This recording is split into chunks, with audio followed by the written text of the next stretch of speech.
Nerdrotic.com.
Greetings, friends. Welcome to the Nerdrotic Nooner. My name is Gary Beekler. I am live in San Francisco, California. And we have a lot to talk about today. So let's bring the music down a little bit. One day I'll be able to do this professionally, but why start now? Why even bother? Ay. Make sure my... Hello. And who do we have here? Experium, Mark 63366, Mutated Genome, Mark Lerzeth, Adam Child, Your Dog's News, Apocrypha, Johnny Midnight, Better Pulp Than Literary, Like Hod, Mark Santos, Jason M., Derek Morgan, Matthew Matson, Rick Johnson, Hector Figueroa. I can eventually get there. Indari Senyal Matra. I screwed that one. Sorry. Andrew Griffiths. Nina Infinity. Hi, everybody. Aloha. Como esta? Gary, who did your bumper music? Asked Motolicious for $2. It's on the YouTube free music library. It's called Beam Me Up. I picked that song because I like Secure Team 10's song and I wanted to find something kind of close to that, and it was called Beam Me Up. I thought it was appropriate. So, what do we have to talk about today? So much. Where do we start? The Lord of the Rings casting has been rounded out. It takes place in the Second Age, and we'll discuss how much of the lore they can and may screw up. Is Lord of the Rings next? Is it going to be the next franchise that they gut for identity politics and partisan politics because people require confirmation bias and their personal validity through entertainment? Or will it just be a good show? I hope so. The art of speculation. Speculating on YouTube. We're going to talk about that. Why people come to YouTube to listen to people talk. Why we do what we do. Do we actually care, or are we faking it to get subs, clicks? Are we grifting? I find it funny that the Access Media often accuses us of this while I'm fighting my way through the ads on their web pages. Genuineness from a YouTuber. We're going to discuss that. And I'm going to give some unsolicited advice because I've seen a lot of it going around the tubes lately. And I've got my thoughts and opinions on that as well, without breaking my rule of, really, I don't like shitting on my coworkers here. That's the way I look at it. So that's not something I really do. I like to keep my eye on the prize, which is CBS, Disney, the BBC, That's hard enough. So that's all I have time for personally. We're also going to discuss Robert Meyer Burnett's Star Wars leaks. For one, props to Robert Meyer Burnette for breaking that story. I watched his live stream; it was great. Good for him. I'm glad he got the script. If he's convinced it's real, then I'm convinced. Because while, as with everyone on YouTube, I don't agree with everything he says, I genuinely like him as a YouTuber.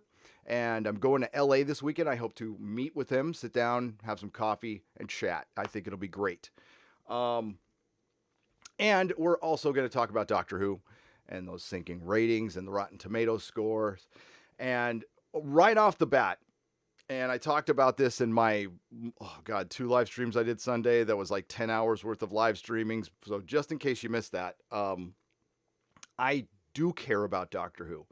I am a Doctor Who fan. It's something I personally give a shit about, and I'm going to talk about what I want to talk about on my channel. I don't generally pick topics I don't know anything about or I'm not interested in. If I'm not interested, I won't talk about it. That's it. That's it, dog. I pass up on a lot of stuff because I just don't give a shit. I got to choose my battles. Something you learn when you get as elderly as I do is you choose your battles, and not necessarily the ones you can win. The ones I think I have a case in, I have a stake in. I definitely have investment in Doctor Who, and because I have a voice, I supposedly live in a free country with free speech, I will talk about whatever the F I want to talk about on my channel. As far as other people, other YouTubers having a problem, if you are just a viewer, and if you have a problem with what we talk about, you could just not tune in. I mean, it's that simple. Other YouTubers, different story. I don't know why so many of them are so concerned with what I'm saying, what other people are saying in and outside the fandom menace. Don't worry about it. Mind your business. It doesn't matter if we disagree on a movie. If we disagree on a movie, we disagree on a movie. But don't try to project, because that's generally what it is. I find that 100% of the time when somebody starts going out there and making videos about particular YouTubers, it's really about their own channel. So that's the deal. And honestly, and there are 2 separate audiences here on YouTube. There is the video audience and the live stream audience, and they are separate. And they have separate tastes. And generally, the video audience don't like the drama. They don't. So that's that, at least in my sphere. And that's the only one I'm really worried about. But let's get to the Lord of the Rings first. The Lord of the Rings. Greatest trilogy of all time. I'm sure there's some arguments there, but you'd be wrong. And we'll go to Entertainment Weekly, but they have a trailer playing, so I got to watch it. Let's just make sure that's paused before I share it. I got a copyright claim on one of those once. I do like the feature on YouTube where you can cut it out now. I think that's pretty cool. And it saves a lot of drama on my end for sure. So I'm going to go over there and then we'll get to you. Okay, we will get to you. First things first, let's get to this.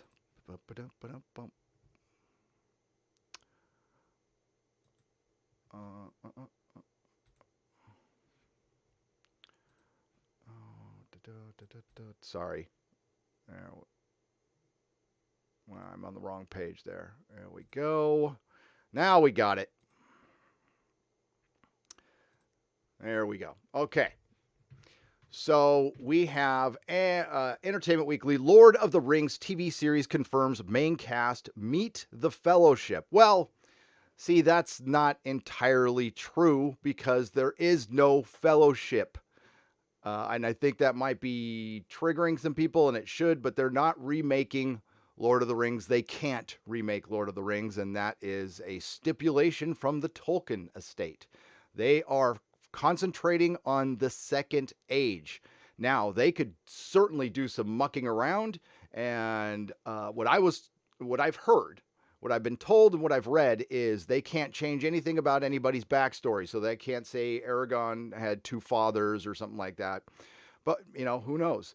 I know that Amazon has a time frame to make this series. They've already had to delay it, or the rights revert back. Now, maybe the stipulation was it has to be in production. The Tolkien estate signed a pretty sweet deal with Amazon, $500 million. It is the most expensive endeavor ever in television, even though it's technically streaming. So Amazon has assembled its fellowship. At long last, the main cast of the Lord of the Rings TV series has officially been assembled by the streaming platform. Now, before I go any farther, and I'm sure many, many, many of you know this, the Lord of the Rings is Sauron. So if you're going to have a Lord of the Rings TV show, then it's got to be about Sauron. Sauron the Deceiver. There's many forms of Sauron through the ages. And he wasn't always the big bad. As a matter of fact, he was second fiddle for a long time. So at long last, okay. Entertainment Weekly previously reported Game of Thrones vet Robert Aramayo.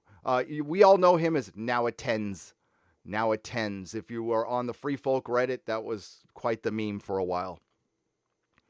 Would star in the leading role as Beldor, and the casting was confirmed during Tuesday's Television Critics Association presentation, along with 14 others. I like the casting. I thought the kid did a decent job in Game of Thrones with what little work he did, but I was convinced he was a young Ned Stark.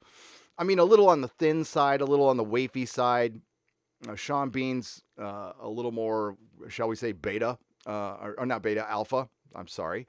A Confessions Owain author, Hotel Mombe Nuzani Bandali, the Propositions Tom Budge, His Dark Materials Morfydd Clark, The Undoings Ishmael Cruz Cordova, last seen in The Mandalorian, The Gallows Act 2's Emma Harvoth, The Cries Markella Kavanaugh, I can read. Birdsong's Joseph Mowell and Trioi Muhadafin of web series Caravan, stage actor Sophie Nomvet Nomvit, and Wonderlust's Megan Richards. I Am the Night's Dylan Smith, Medici Masters of Florence's Charles Vickers, and A Very English Scandal, Daniel Wayman were also confirmed. There's a tweet out there with everybody's picture. I'm going to have to find that. After undertaking an extensive global search, we are delighted to finally reveal the first group of brilliant performers who will take part in Amazon's The Lord of the Rings series. J.D. Payne and Patrick McKay said in a statement. Now, J.D. Payne and Patrick McKay are who we have to talk about in just a moment, because that's the biggest problem I have with this series. These exceptionally talented women and men are more than just our actors. They are the newest members of an ever-expanding creative family that is now working tirelessly to bring Middle-earth to life anew for fans and audiences worldwide. I have no problem with somebody saying women and men. Considering what's going on in Hollywood right now, you have to acknowledge it, okay? But it's fine. I don't care. The TV series is set during the Second Age of Middle-earth, taking place long before the events of J.R.R. Tolkien's The Lord of the Rings books trilogy and the adventures of Aragorn, Gandalf, and Frodo Baggins. A Middle-earth map released by Amazon in March showed the lost island of Numenor. So they're going to show the Numenorians. Which is the race of kings, ladies and gentlemen, the race of kings. I wonder how that's going to play here in modern times, which I will get to, which suggests it will have some role to play in the show. Numenor is like Atlantis, we'll put it that way. And the more you learn about the Lord of the Rings, the more you realize how many great films and books have borrowed from J.R.R. Tolkien, including Star Wars and A Song of Ice and Fire. And of course, George R. R. Martin has made no secret about it. So the Lord of the Rings... The Lord of the Rings was given an early season 2 renewal, as with every single major show in the streaming wars we'll get. This is nothing new. Picard just got one. Star Trek Discovery got one. They all get renewed early because they put a lot of money into these things, and they have to work. And honestly, it shows how other shows have been completely robbed, because you do need 2 seasons to know if your show is working or not. You can't figure it out in one. I don't care who the hell you are. Firefly is one to mention. So yeah, getting a season 2 renewal is great, and it's nothing new. And honestly, it's not that impressive. It's a marketing tool to make to show that there's success, because the normie will go, "Hey, it got a season 2. It must be good." That's exactly why they're doing it. They can always just scrap production. It doesn't harm anything by them going out and saying, "Yep, we're going to renew it." We're going to talk about Star Trek Section 31 in a little bit, and I'll talk about the bullshit that's going on with that. Oh my God. A Clownfish TV video just started playing on my phone, like out of nowhere. That was cool. Little plug for Clownfish. We love Clownfish TV. I like that music a lot. So, where was I? I lost my place now. Which came with the The Lord of the Rings was given an early season 2 renewal, which came with the delay of season 1 as the writers worked out the additional scripts. Jurassic World's Fallen Kingdom Helmer J.A. Boyana directs the first 2 episodes, serving as executive producers alongside Payne McKay and Boyana are Lindsay Weber, 10 Cloverfield Lane, remember that, Bruce Richmond, Game of Thrones, Gene Kelly, Boardwalk Empire, Sharon Tal Yagato, Jennifer Hutchinson, Breaking Bad, and Jason Cahill, The Sopranos, and Justin Doble, Stranger Things. I think the good outweighs the bad, because 10 Cloverfield Lane is Bad Robot, and Payne and McKay are from Bad Robot. There is a lot of people from Bad Robot working on this show. That is not good. That is not good. That is very, very bad. So, hi. How's it going? Yeah, I think it was Just Some Guy's tweet. He's got, hang on, Just Some Guy, Twitter. He had a salty tweet about this. There it is. And I by the way, I love Just Some Guy. I think he's a very, very good YouTuber. Nothing bad to say about him at all. And there we go. Here is the cast. Okay. Ah, shite. What did I just do? There we go. So we have a couple of recognizable faces. Okay, so we have the second from the left, the young lady there. I'm going to sound like an old man. She's from Counterpart. She was very good in Counterpart. Very, very good. Of course, we got Now Attends. Yeah. And I'm trying to figure out the rest of the cast here. Hang on. I got a message coming in. I got my phone is... God damn it. Jesus Christ with this fucking phone. Hang on.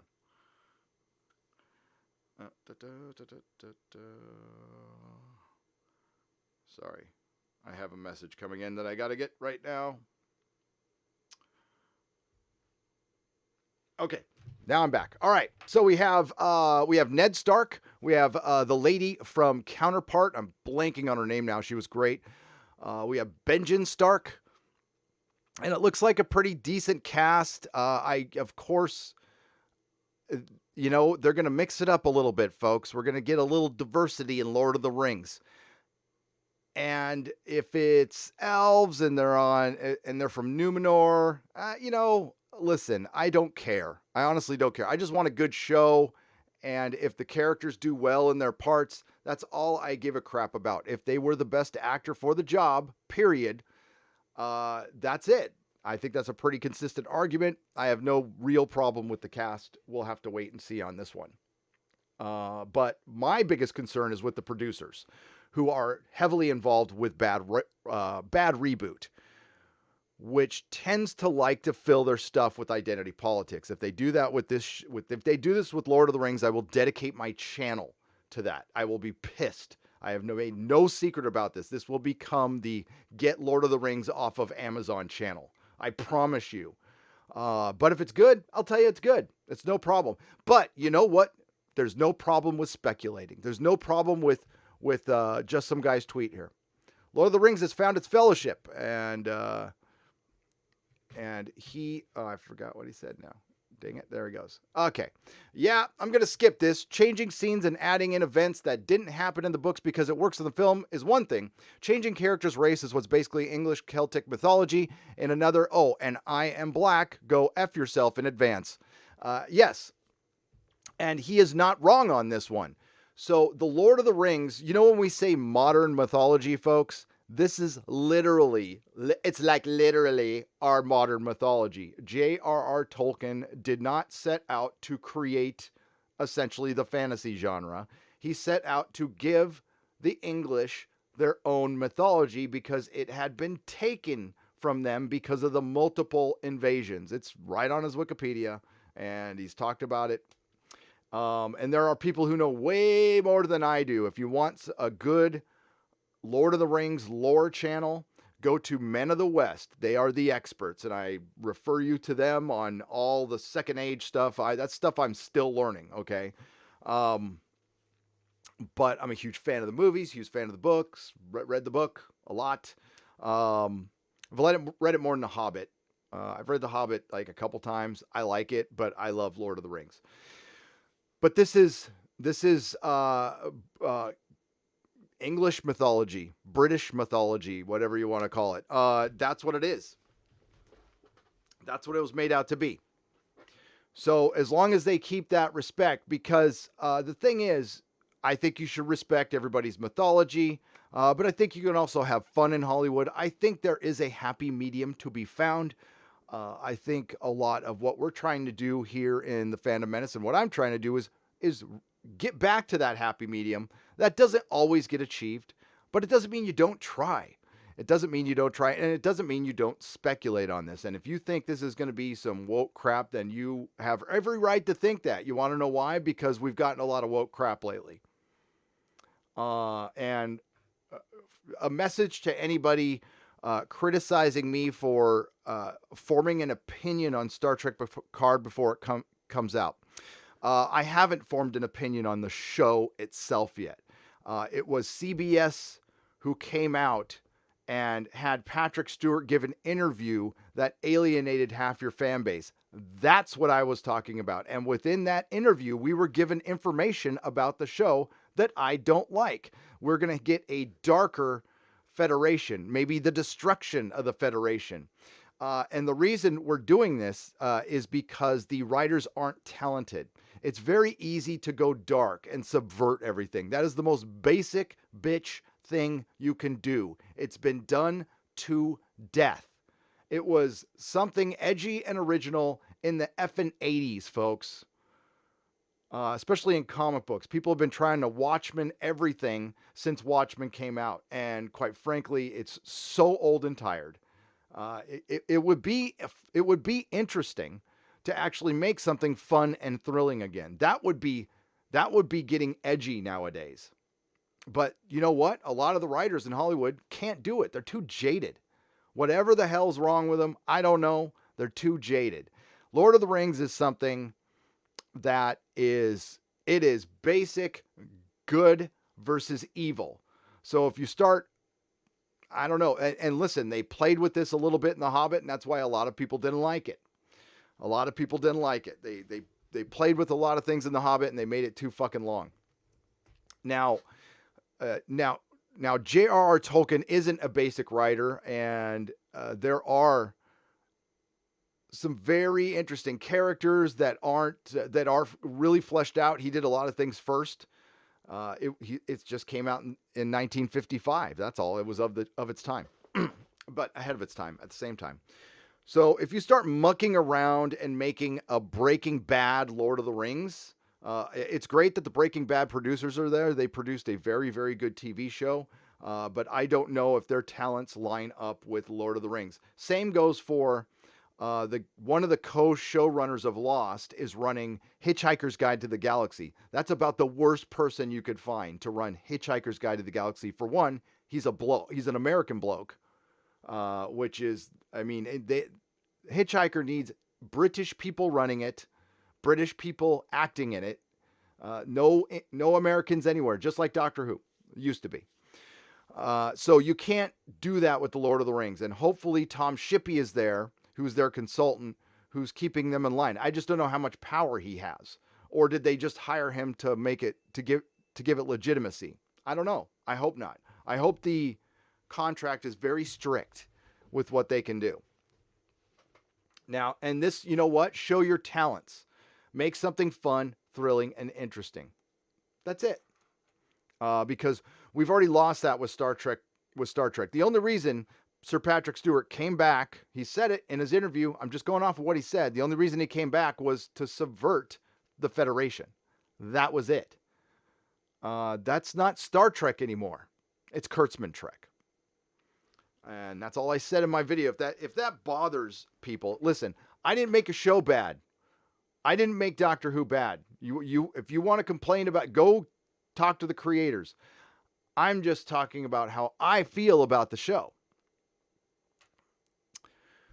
Let's get to you. By the way, follow Just Some Guy. Subscribe to Just Some Guy. He's a great YouTuber. One of the best comic book YouTubers out there. Let me get rid of this window. All right. I'm honestly sick of the woke shite. Does anyone agree? I really hope they don't ruin this show. Says Polly Pipes. Yeah, everybody's sick of it. And that's why in the title it says Doctor Who and Star Trek Picard are out of time. Meaning they're out of time. Not out of literal time. They're out of sync. Out of time. Time's up. They are behind the times. They are operating on 2016, 2017 trends, which change much faster nowadays. We are no longer in the 20th century where trend cycles will end after 10 years. They're ending faster now, and you have to turn stuff around faster or you risk looking dated. That's why you don't want to make stuff like Star Trek, Doctor Who. You don't want to place it too much in one particular time. There's overall issues like, war is bad, genocide bad. I mean, that stuff you can always do. That's fine.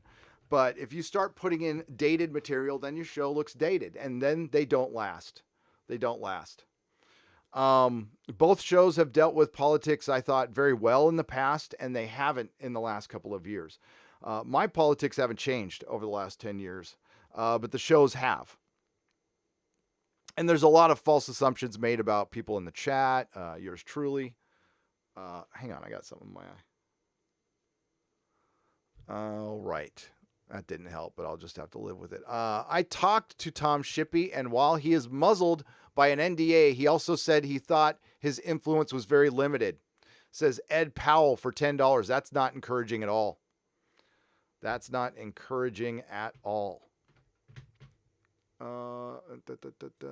Let's see if there's something on the Lord of the Rings deal with Amazon.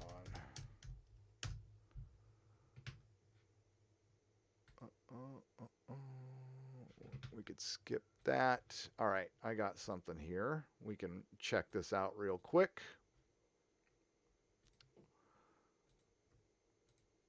God dang it. I hate having something in my eye during a live stream. That's awesome. I have dogs. Okay, so it's probably like a dog hair. IndieWire, The Lord of the Rings, everything you need to know about Amazon's big money adaptation. Production of Amazon's long-awaited multi-season television adaptation of J.R.R. Tolkien's Lord of the Rings will begin soon, while Amazon has become an Emmys juggernaut with more intimate series like Fleabag and The Marvelous Mrs. Maisel. Those kind of character-based stories are not all the streaming service does. Now, we know that, blah, blah, blah, but we know, I just want to see how much the deal is. Both sides of the story. Okay, so chances are fairly high you already know about the source material of this particular Amazon series, but in case you don't, Amazon's The Lord of the Rings is by blah, blah, blah. Okay, both of these stories exist in the world of mythical creatures such as wizards, dwarves, elves, orcs, and of course, hobbits. The Hobbit follows the titular Hobbit Bilbo Baggins as he embarks. We know about that. Are hobbits going to be in this? I don't know. As mentioned, out of total, I don't care about this. To this day, I don't care. It's actually a prequel series. Okay, when the Amazon was originally announced, there was an assumption this was going to be related to the trilogy of books, just like the movies. But then in March, it was confirmed the series would actually be a prequel series with rumors swirling around. It would center on a young Aragorn. No, it won't. It won't. However, in the lead up to the confirmation, Middle-earth maps posted on the official Amazon Lord of the Rings Twitter profile showed islands that would have only existed long before the character's time. Though the show will feature the island of Numenor and home of Aragorn's ancestors. Now, I think that's really interesting. The good side of this is we're going to see Sauron. We're going to see Sauron, the Deceiver. We're going to because he was still so he could change his appearance. If you don't know, he could change his appearance prior to the island of Numenor falling. And the destruction of Numenor. I don't want to totally spoil it for you, but so he basically he can look like an elf, and there was a deleted scene where you saw like one of the original, appearances of Sauron, and he looked like an elf. But that's just one of his appearances. He's other things. For reference, The Hobbit and Lord of the Rings novel and film trilogy are set thousands of years after the Second Age. Toward the end of the Third Age, the Second Age, on the other hand, is most notable for being the time period where Sauron, the titular Lord of the Rings, and very integral to the Second Age, created the One Ring to rule all of the other rings of power. By the time Smeagol had came across the ring, it had been lost for 2,000 years.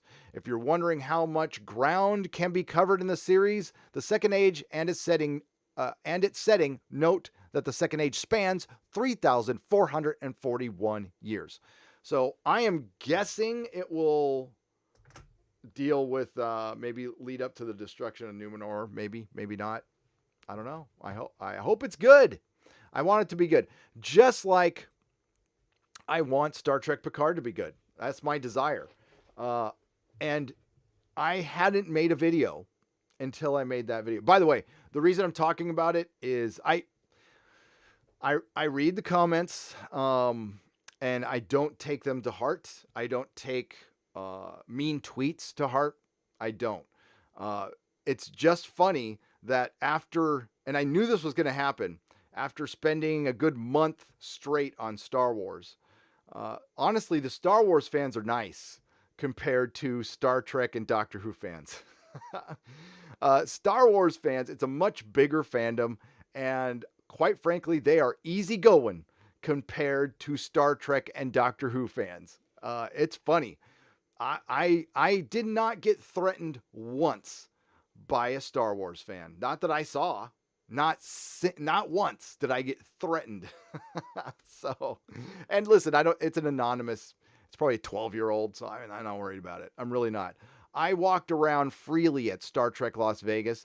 Any of these Drekkies had ample opportunity to come up to me and tell me to my face on the 5 days I was there. Same with Tom, same with Rob, same with Mecca. They had plenty of opportunity to come and tell us how they felt about us. And you know what happened? Nothing. And I was at Comic-Con with Jeremy for a week.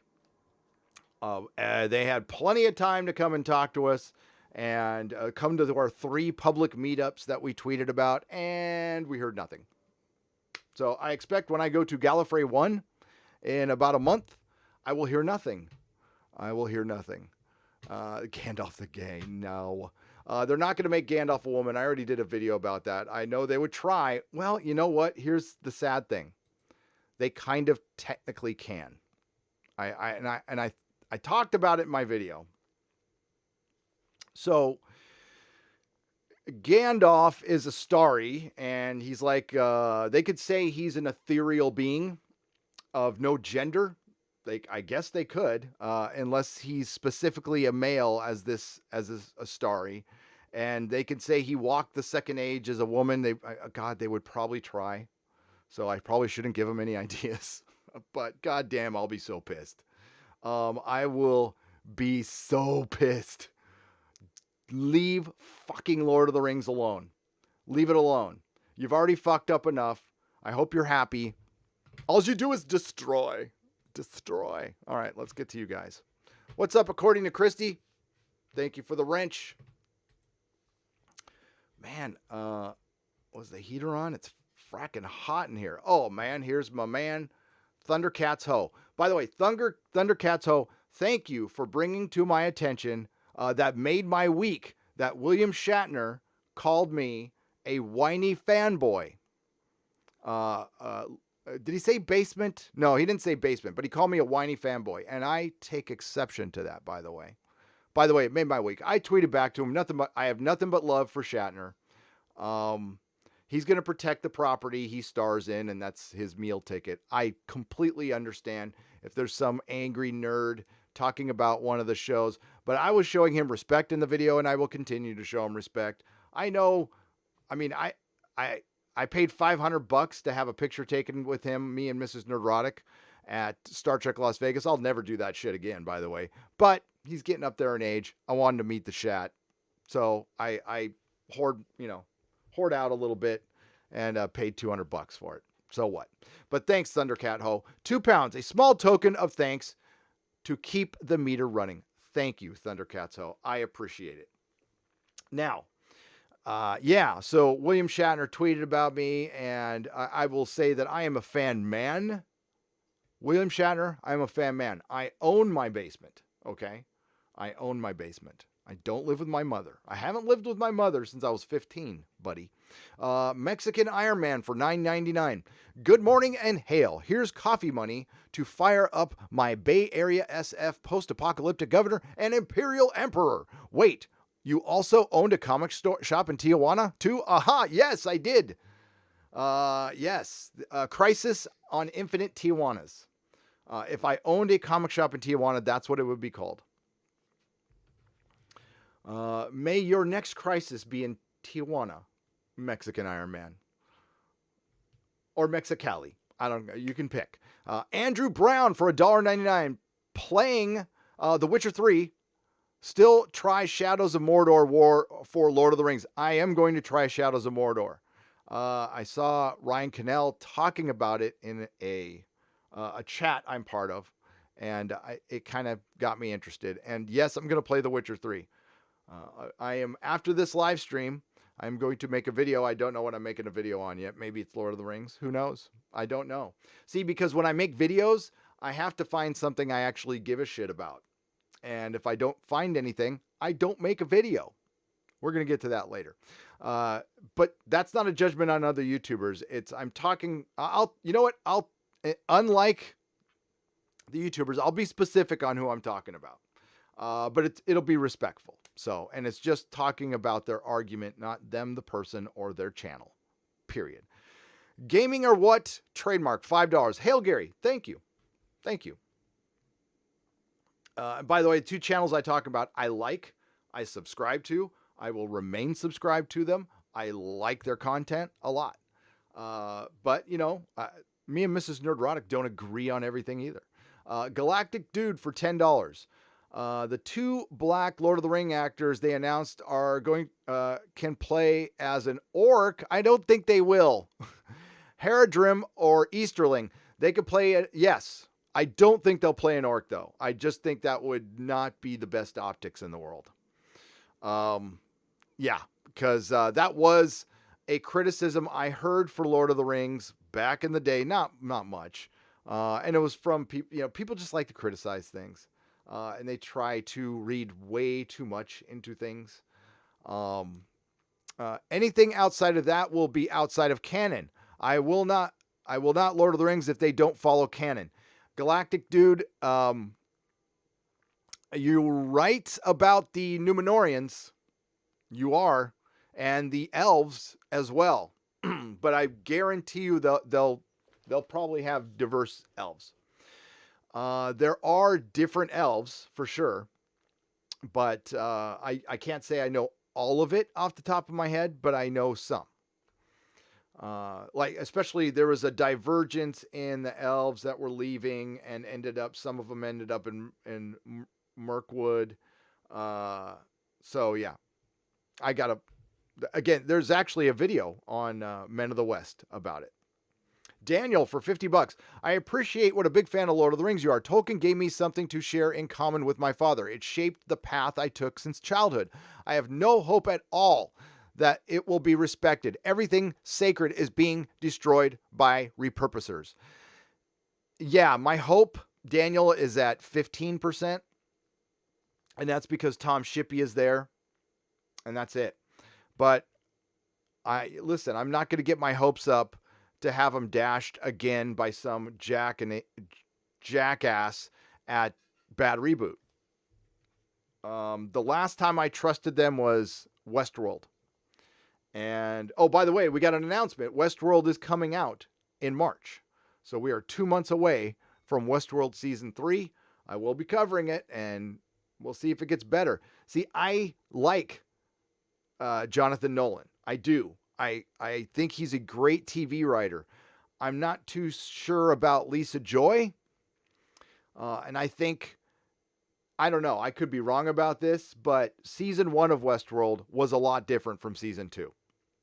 And I think one might have taken the lead on one and one might have taken lead on the other. I could be wrong. But they both did a good job in season 1 and they both did a shitty job in season 2. It was a deconstruction of everything.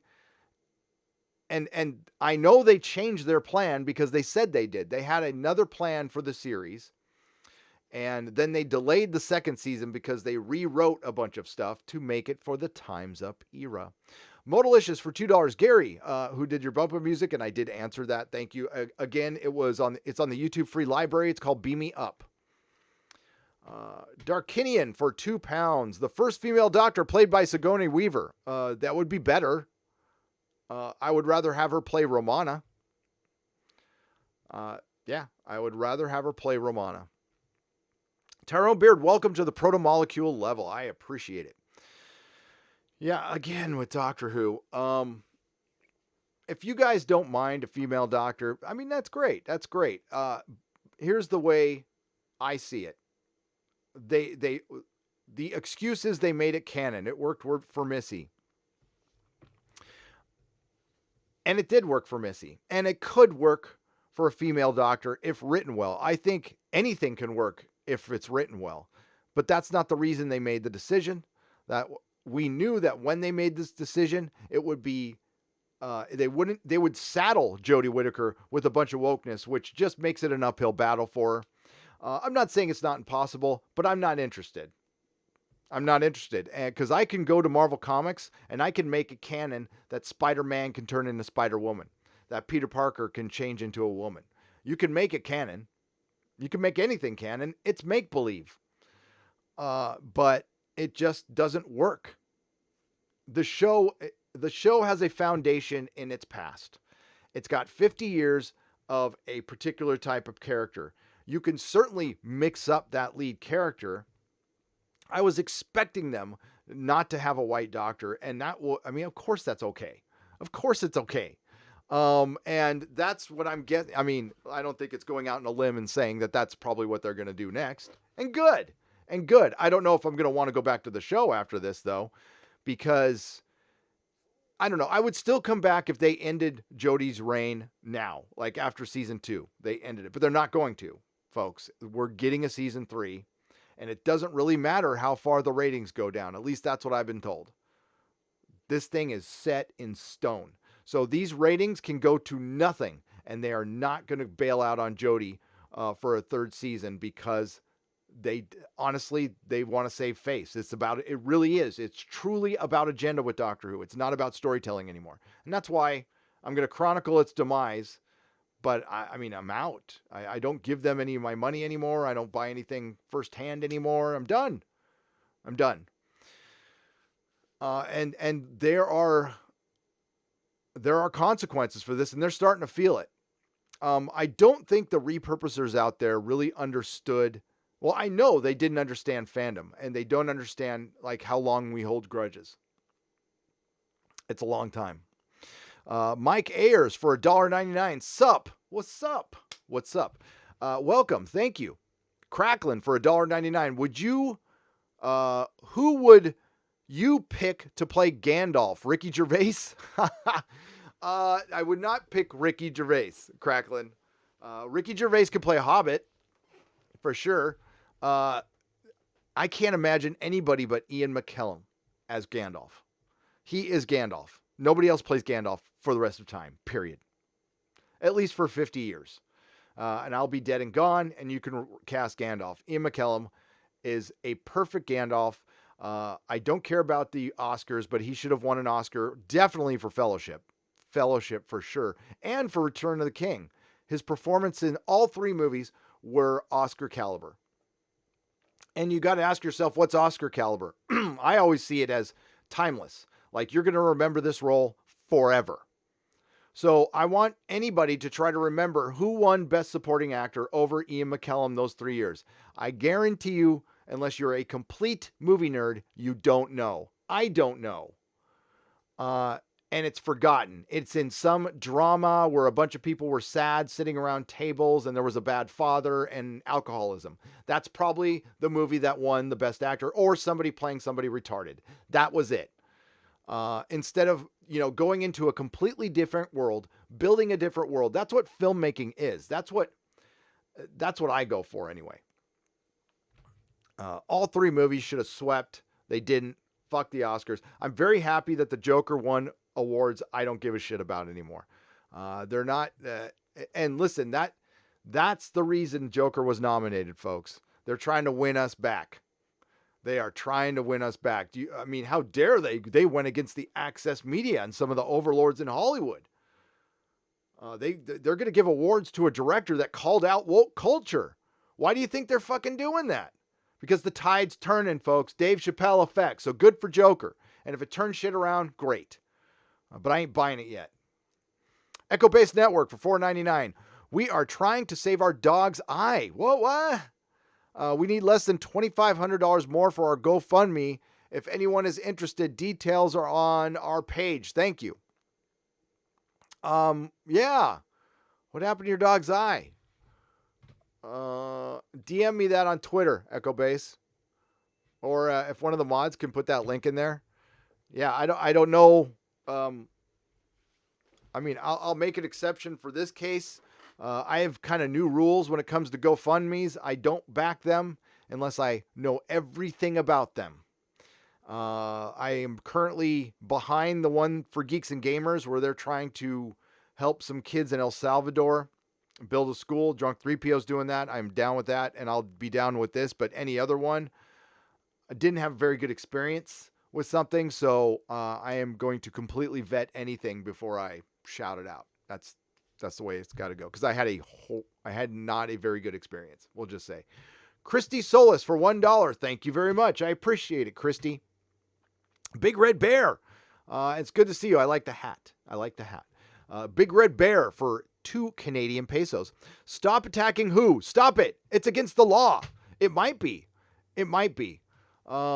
Listen, I'm not getting totally attacked. I'm getting like, you're trash. One guy tweeted at me and said, okay, boomer. And I called him a poser. I did respond to that one. Another guy last night said, I said I was going to Gallifrey 1. And he said, so you can find another way to slag off the show. And I shot him back the definition of slag, which is actually a derogatory term towards women. And I told him Jodie would not be proud of him for that statement. Be better. Be better. That's what Jody said. Charles Thompson for $5. Ugh, this is a disaster in the making. Letting Hollywood fill in the blanks for Tolkien's world is worrisome. It should be against the law, to be honest with you. It's beyond worrisome. It's beyond worrisome.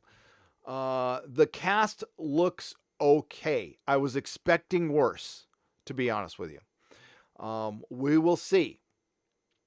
I will give you an example of something I thought would be complete woke trash and wasn't, and I ended up liking it, despite woke elements. The Witcher. I thought The Witcher was going to completely suck. I'll be honest with you. I had no hopes that that was going to be good whatsoever. And I wasn't feeling great about it in the first couple episodes.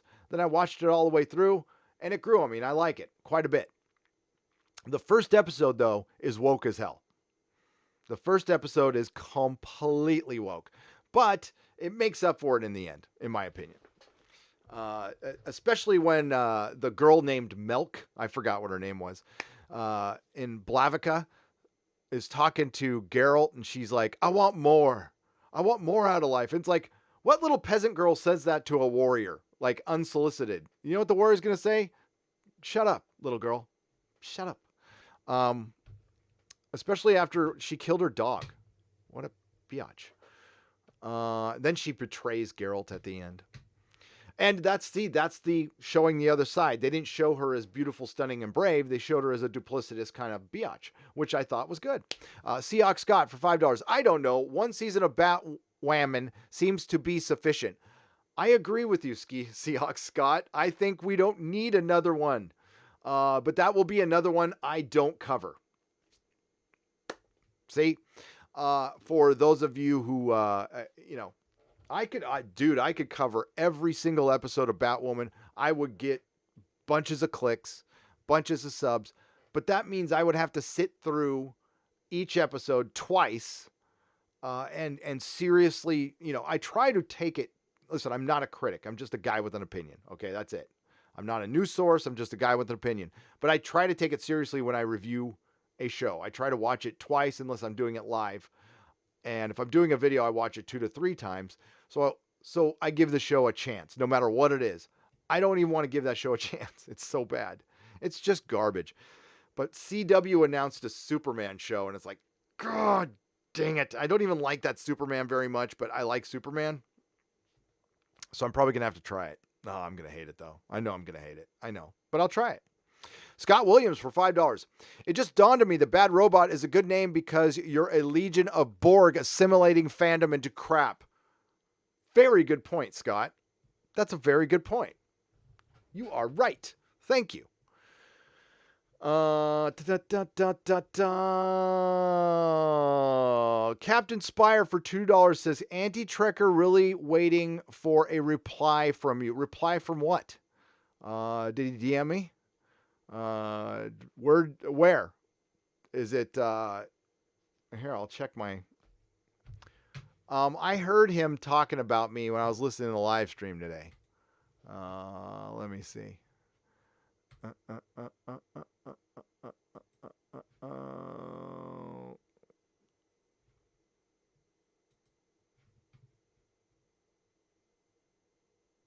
Consider Frank. When we don't shoot, you're here all Monday. We can do lunch. Hang on.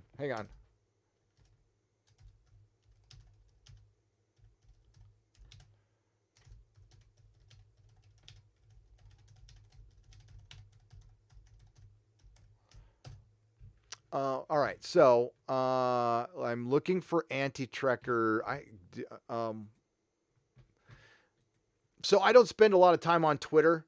My DMs are open, and it's a mess. It's a goddamn mess. So Anti-Trekker has somebody working for him. I don't. It's just me. So I don't catch everything. I try, but I am one person right now. Let's see. So I have to send him a message. All right. Skywalker. I think it would be good for. Okay, I'm hi. Responding. Get you on soon. So Anti-Trekker wants to be on Friday Night Tights. And it looks like he wants to take the other side because he liked the Fall of Skywalker. Okay, sure. I mean, I just don't want it to be a situation where it's like 5-on-1 because that's what it'll be. That's what it'll be. So maybe we should do a 1-on-1 thing on the Nooner or something. But yeah, I'll get that. Per Odyssia, I'm sorry, that's Greek. Per Odyssia ad ignotum for $10. Sorry, but there were no brown people in Middle Earth at this time. Diversity.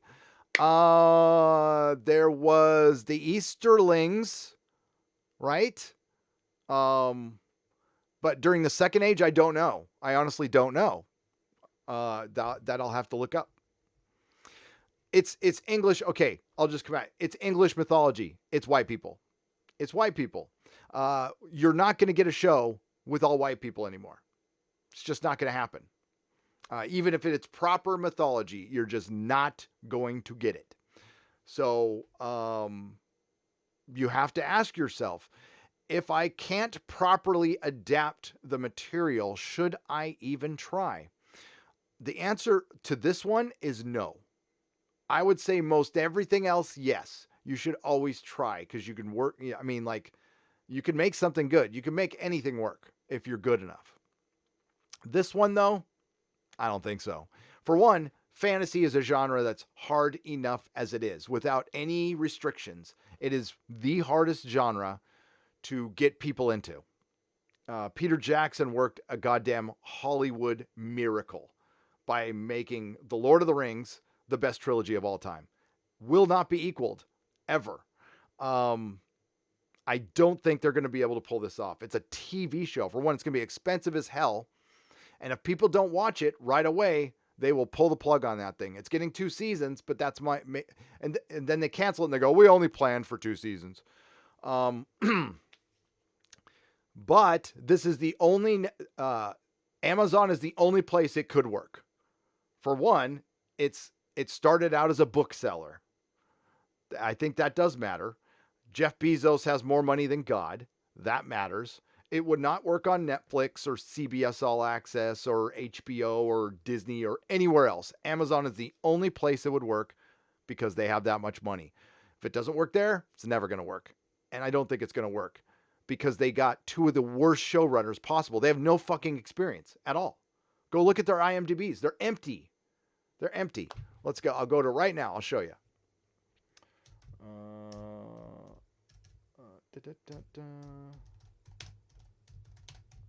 Which tells me they have people working behind the scenes helping them. Give me just a second. Showrunner. JD Payne. Okay, we'll go to JD Payne. Let's start right there.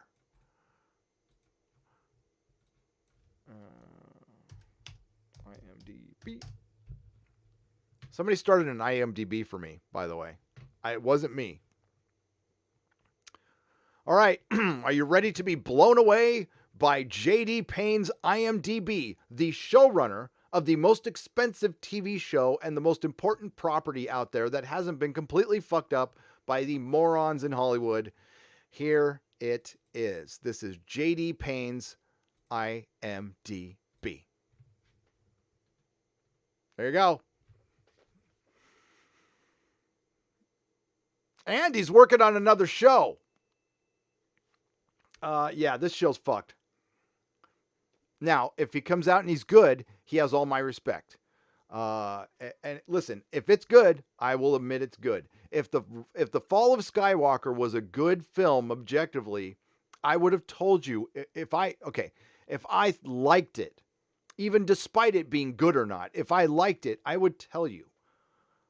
The minute I start having to fake shit for this channel, I will quit. Because I won't be able to do it. But we will get into the unsolicited advice, and some of it is going to go right to our boy Annie Trekker. For one, I was trying to catch some Z's this morning. I was up super late last night.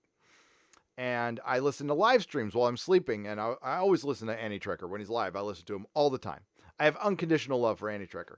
So I hear Nerdrotic. I'm like, oh God, I'm trying to sleep. And he's yelling, and I'm like, what the hell is he yelling about? And I guess he DM'd me or something, and I don't know if he was talking about me or not, but he said, like, if you're hating on Fall of Skywalker for 2 years, of course you're gonna not like it. You prepared yourself to not like it. You shouldn't report on leaks. We'll talk about this. We'll talk about this. So yeah, we got Lord of the Rings, Star Trek Beyond, which he was an uncredited writer on, Flash Gordon, early screenplay, and that's it. And it's the same for the other dude. It's the absolute same for the other dude. If we go to... we got a Patrick McKay.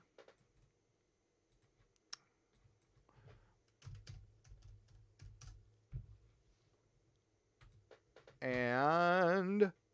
oh, look. It's almost like they're the same person. I wonder if they're Jar Jar Abrams. They did. So Star Trek Beyond, they were supposed to work on Star Trek 4. They were supposed to be the screenplay writers for Star Trek 4 bad reboot. That has now been removed from their IMDb. But this is it, folks. I'm not encouraged. I am not encouraged. But if I'm wrong, I will admit it. If it's a good show, all's I'll be is happy. That's it. And I'll review every show. I will give every show a fair shot, as I have previously. So, we'll get to you guys in just a second. We will address the unsolicited advice on YouTube, because I can talk about whatever I want on my channel. It's great. Sorry to bore you with this, but it's kind of in my sphere. So I watched a Comics Matter with your boy Zach video. He's one of the earliest people I subscribe to. He is an inspiration to this channel. Just to let you know. And Anti-Trekker, I've been subscribed for a long time to Anti-Trekker. I think right around his Last Jedi review is when I subscribed to Anti-Trekker. Okay. So both of them have said similar things. Zach came out with a video. I shared it with my patrons last night, saying that he's going to, get off. He's going to cancel. YouTube has been so bad, it makes him want to re-up his cable, which is a funny, cute title. And then he's already made another video on some pro tips for a creator. You notice I don't do those videos. I don't like giving unsolicited advice, but I've seen some bad advice going around, in my opinion. So I would just like to speak to that. That's all. And believe me, they can have their opinions, and they're not wrong. They're not wrong.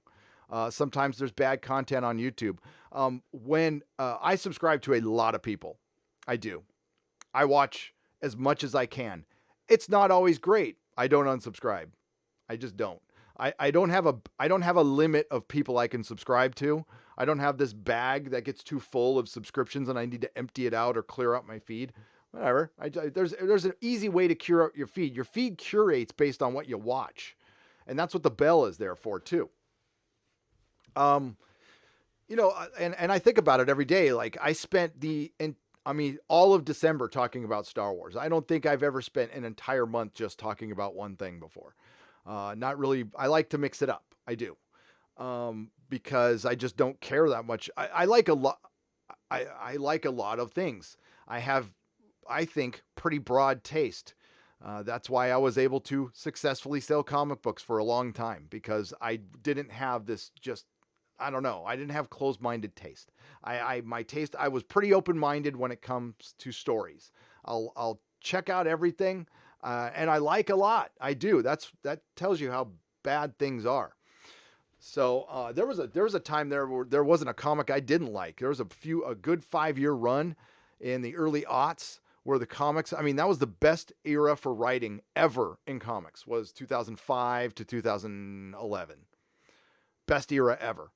There were so many good comics out there. And I didn't even get to read them all. That's the thing. That I could still go back and read them, but that era will not be equaled. It was so goddamn good. It was a golden age. It was another mini golden age that we're never going to see again. And we could get that out of the streaming wars, but I digress. Sometimes topics just change. Sometimes it's slow news. It's not for me. Actually, I was getting ready for this month prior to Star Wars because Doctor Who and Star Trek look like they're going to fail at the same time. Holy shit, that's going to suck. But they're on at the same time. Those are two shows that I've covered for a long time on this channel. Prior, my Doctor Who coverage goes way back to when I started. And Star Trek, I was covering it from the premiere of Star Trek Discovery. I was live the night it aired. I went live right after the show aired. And I've been covering ever since. But sometimes, subjects change, you shift. But what I don't assume is my taste is everybody else's taste. So I don't assume that if I'm tired of something, that means the rest of the world is tired of it. And that's kind of what Zach was projecting there, was that he's tired of stuff, so therefore everything else must be tired for everybody. Doesn't really work that way. I often saw that again in the comic shop.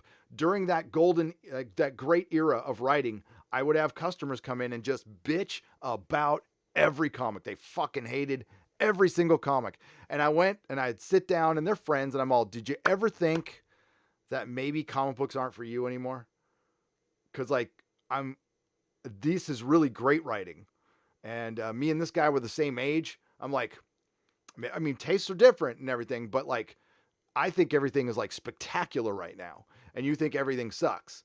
And he genuinely did. And what happened was he wasn't into comics anymore. He just wasn't into them. He outgrew them. They weren't doing it for him anymore. And I would do that. I would actually do that. My business was pretty good.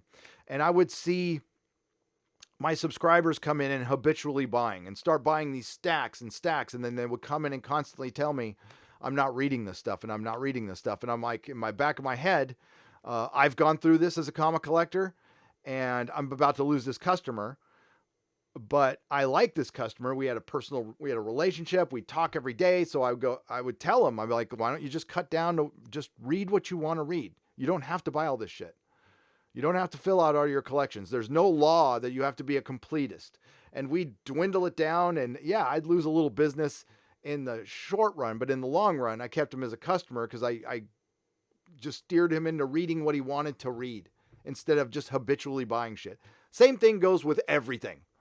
Okay. So with YouTube, I mean, just watch what you want to watch.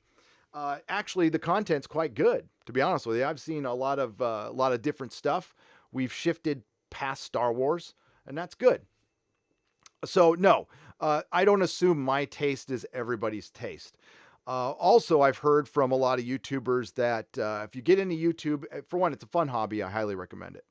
But if it starts taking off for you, don't quit your day job. Well, I don't necessarily agree with that. It depends on your situation. So my situation was I have a trade skill. Okay. It's technically a trade skill. I'm a journeyman parts seller for auto parts. I can sell auto parts for any car. I know cars. I don't care much about them. I never was really into them, but it's something I fell into prior to doing the comic shop. And yeah, I sold auto parts for 17 years, and got very good at it. And it's kind of fun. It's not as fun as YouTubing. So, and I know not everybody can do this. I understand that, but I mean, I can get that job anytime. I can go walk up to any dealership and tell them I have 17 years experience. They will hire me right there. The auto industry is desperate for parts people right now. It's actually a really good time if you want to go learn the job. You get paid pretty good, and the work it's better than being a mechanic. You get paid a little more than the mechanic, but you do a lot less work. You're just sitting at a computer and you're ordering stuff. You have to deal with auto shops. They're all pretty much dicks, but I mean, whatever. Who cares? There's an occasional cool one out there, but I digress. I had a job at Tesla. It was probably the best parts gig I've ever had. Great benefits. The hours were good. They were paying me well, and I hated it. I hated it. And the channel started taking off a little bit, and I saw an opportunity in front of me, and I did this with a comic shop too. I had never run a business before. I had an opportunity to buy a comic shop, and I'm like, wow, I've got this really secure job right now, but like this opportunity is not going to come up all the time. I don't want to pass on it. And I jumped and I did it. And, you know, those who try the most fail the most. You got to make the leap. And if you feel like your channel's taking off and you think, well, if I quit my day job and dedicate a little more time, I can do this for a couple of years. That's the way I look at it. I don't see anything forever. Fuck yeah, I'm going to do it. Hell yeah.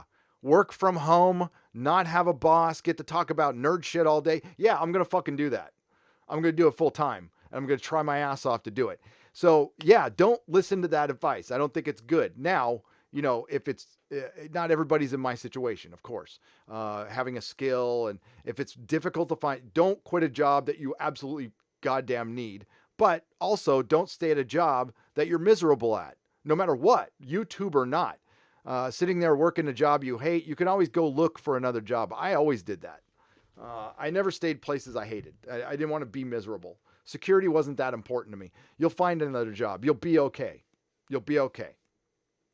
Especially in this economy right now. And also depends on the economy, not comedy, and outlying factors, but it depends on the situation. If you are in the situation to maybe lean into your YouTube channel a little bit and do it for a living for a little while, sure. You know, if you are, you know, a partner at a law firm or you have some amazing job, no, hell no, keep that job. Yeah, it all depends. I had a blue collar job at Tesla. You know, it was, I'd rather do this. I'd rather try this. And I wouldn't want to go through my life regretting, it's like, God, I had that shot and I didn't take it, because this shot's only coming once. It's not coming again. So there you go.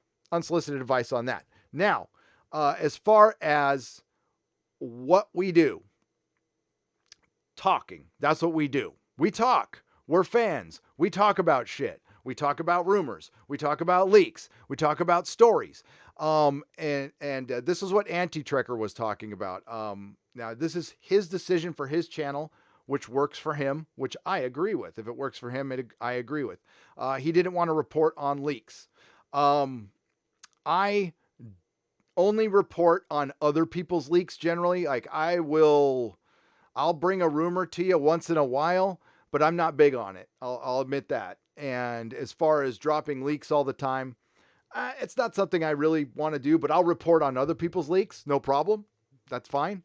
But as far as like people handing me stuff and me running with it, it depends on the situation. I'm not going to say no all the time, but I'd rather report on what happens. But Doomcock was doing great with that, with reporting on leaks. Doomcock's my friend. I support him. And I'm really happy to see his channel growth and everything. So good on him. But if you're wondering, say you're a YouTuber and you're wondering why you're not growing, you have to make a decision. If you're going to report on news, you might as well report on leaks. If you're going to sit there and read articles and stuff, which is a good way to go on YouTube. For one, you got to be into what you're reading about. You got to actually be into it, because people can sniff that out, because you guys aren't dumb. You're smart. And you might as well report on leaks. It's news. We're fans. We're talking. We're not news agencies, so we can report on whatever the hell we want. And if it gets traction, it gets traction. Great. If it doesn't, your audience will tell you. If you want to just be a review channel, do what Meyer does. Just focus on reviews and do live streams. And that's it. And he does great with that. He doesn't do news articles and any of that stuff. Because he fires up a video once every few months, and it gets millions of views. And it's one of the best things on YouTube, if not the best thing on YouTube. Yeah, there's a lot of ways you can do your channel. But I'm not going to judge anybody. Jeremy puts out a few videos a day. So does Mecca. So your boy Zach. Your boy Zach does, 3-4 videos a day? I don't do that. I do one every other day. Yeah, that's fine. Everybody does it different. And you're not doing it wrong. The algorithm will tell you if you're doing it wrong. The algorithm isn't out to get you. It's not out to get me. It works when it works. I've had lows and highs on this channel, and you just keep plugging away. That's it. But projecting out to other channels, I don't know. I just never found that helpful. But if somebody needs help, I am here. I am here to ask. I will talk your ear off about this shit. Probably boring the hell out of you guys right now. But as far as to judge somebody for reporting on leaks on YouTube is it was rich. It's rich. That's what we do. People want to hear about stuff. People want to talk about stuff. We want to speculate stuff. And I don't know if you guys if I ever bring on one of my older friends and from real life, they'll tell you I've always been like this. This is the shit I always talk about in my everyday life. This isn't just a YouTube thing. I just turned the camera on. I've been talking about this for years. All this stuff. So I just found a place to do it where I can connect with more people. So great. There it is. But Zach did say something very smart in his video because he's a smart guy. Only make a video that you want to make a video on. I'm paraphrasing. Actually give a shit about your video. Don't just do a video to do a video. I agree with that. That is something I completely agree with. I don't make videos just to make videos. I have to give a crap about it. 200 Watt Studio for $2. Gary, check your email. I have something for you. Okay, I will check my email if I can do it quick. I generally don't like doing it in live streams, but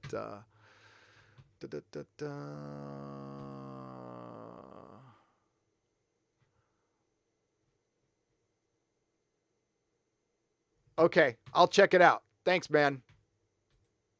Thank you very much.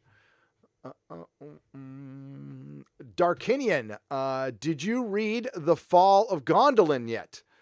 The Fall of Gondolin. No, I have not. I have not, Darkinian. My reading is so far behind right now. I am reading Elric. That's what I'm reading. And some Doctor Who comics. Every time I start watching Doctor Who, I have to watch classic series and read old comics just to cleanse my palate of fucking Jodie Whittaker's and Chris Chibnall. Still waiting for Tom Bombadil. Otherwise, I'm out, says TJ Paris. Well, you're out because you're never going to get Tom Bombadil. Well, you know what? I bet you they might put him in. Well, they could. Tom Bombadil's a little weird, man. He's a little sing-songy, and, we're not really sure where he comes from. He might be just a leftover from the Song of Creation. Tom Bombadil's weird. There's a reason they kept him out of everything. I like him in the book, though. I do. TJ, you have to agree with this. The Lord of the Rings needs a new audiobook read for the unabridged version. I don't mind the guy who did it, but he recorded it back in 1990, and it sounds like he's recording on a cassette tape in his closet. I really wish the Tolkien estate would get Jim Dale, who did Harry Potter, and have him do The Lord of the Rings. That would be the shit. Ed Powell for $10. I've talked to Tom Shippey and, I already read this one, but I'll read it again. I've talked to Tom Shippey, and while he's muzzled by an NDA, he also said he thought his influence was very limited. That is not good. Thank you again, Ed, for the $10. Picard will toss his phaser over his shoulders, says Cracklin for $1.99. Yes, absolutely.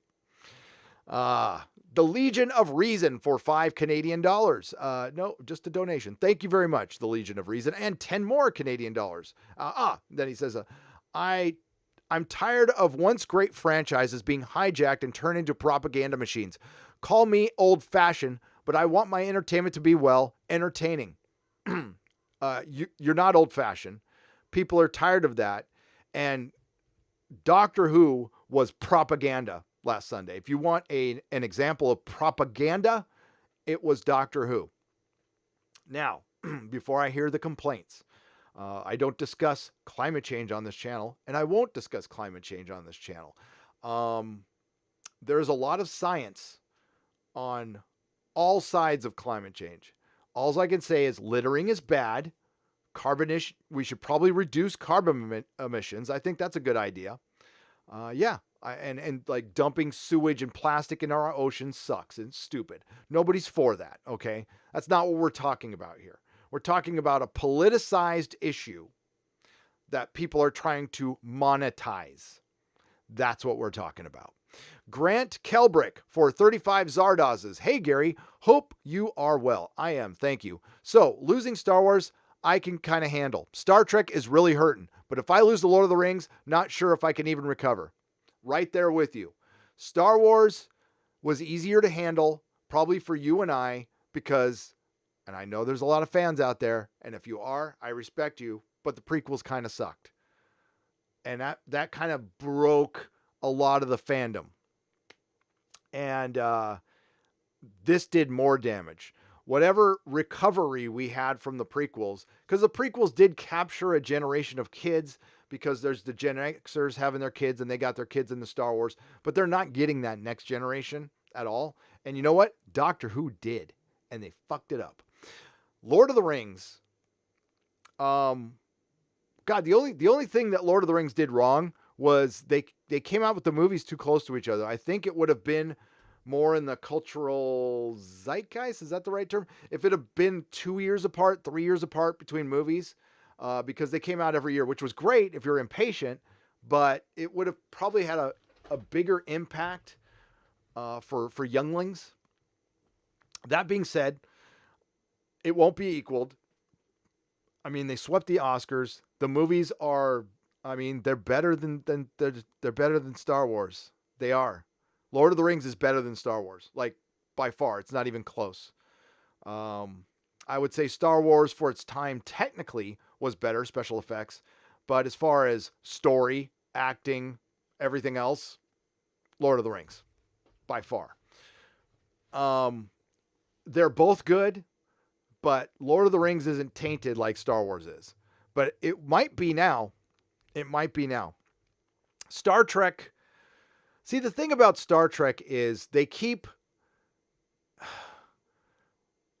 Star Trek was political, but it was a message of hope. That's it. The reason people like Star Trek is because it wasn't a dystopian future. It was hopeful. People are, believe it or not, franchises are built on fun and thrilling. Star Wars was, there was the dark times, but it was fun. Star Wars is fun. Indiana Jones was fun. Lord of the Rings was fun. Star Trek, in its way, was fun. Tons of fun. Very light and airy at times. And I like that. Dark, grim all the time.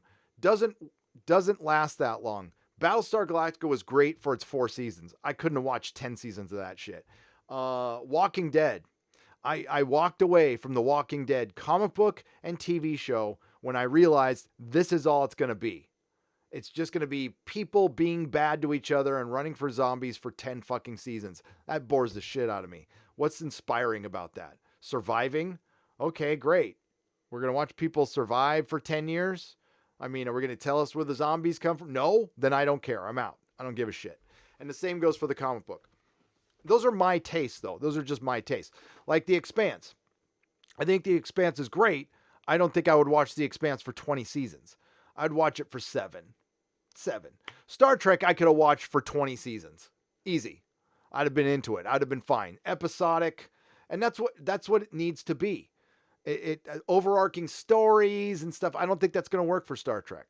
Because those kind of stories do need to be dark and complicated and sophisticated. And I don't know if that's Star Trek. I really don't. I haven't seen it work yet. If I see it work, I'll let you know.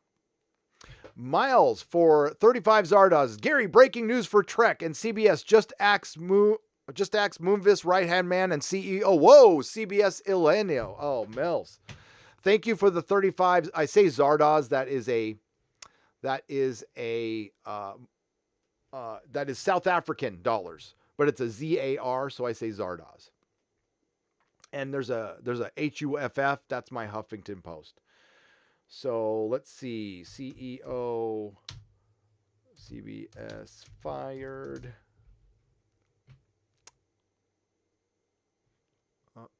Hang on. What's that guy's name again?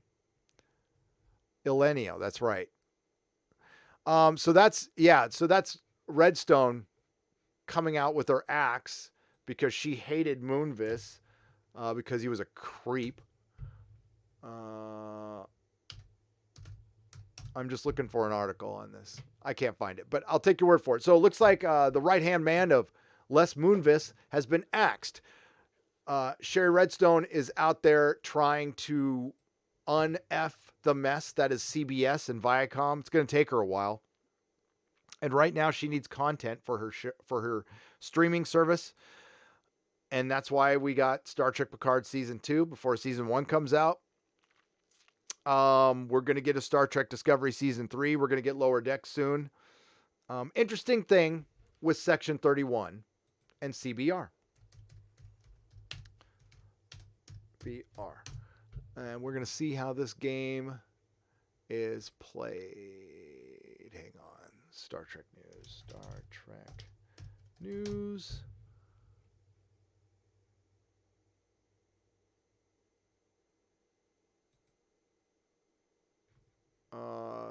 Okay, so we got a couple of Star Trek updates here real quick. Here we go. I want you, okay, this is Access Media in action. This is Access Media 101. Here we go.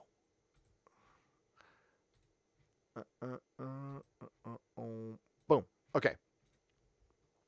CBR. Star Trek provides update on Michelle Yeoh's Discovery spinoff. Okay, so here's the update. It's now, I believe let me double check.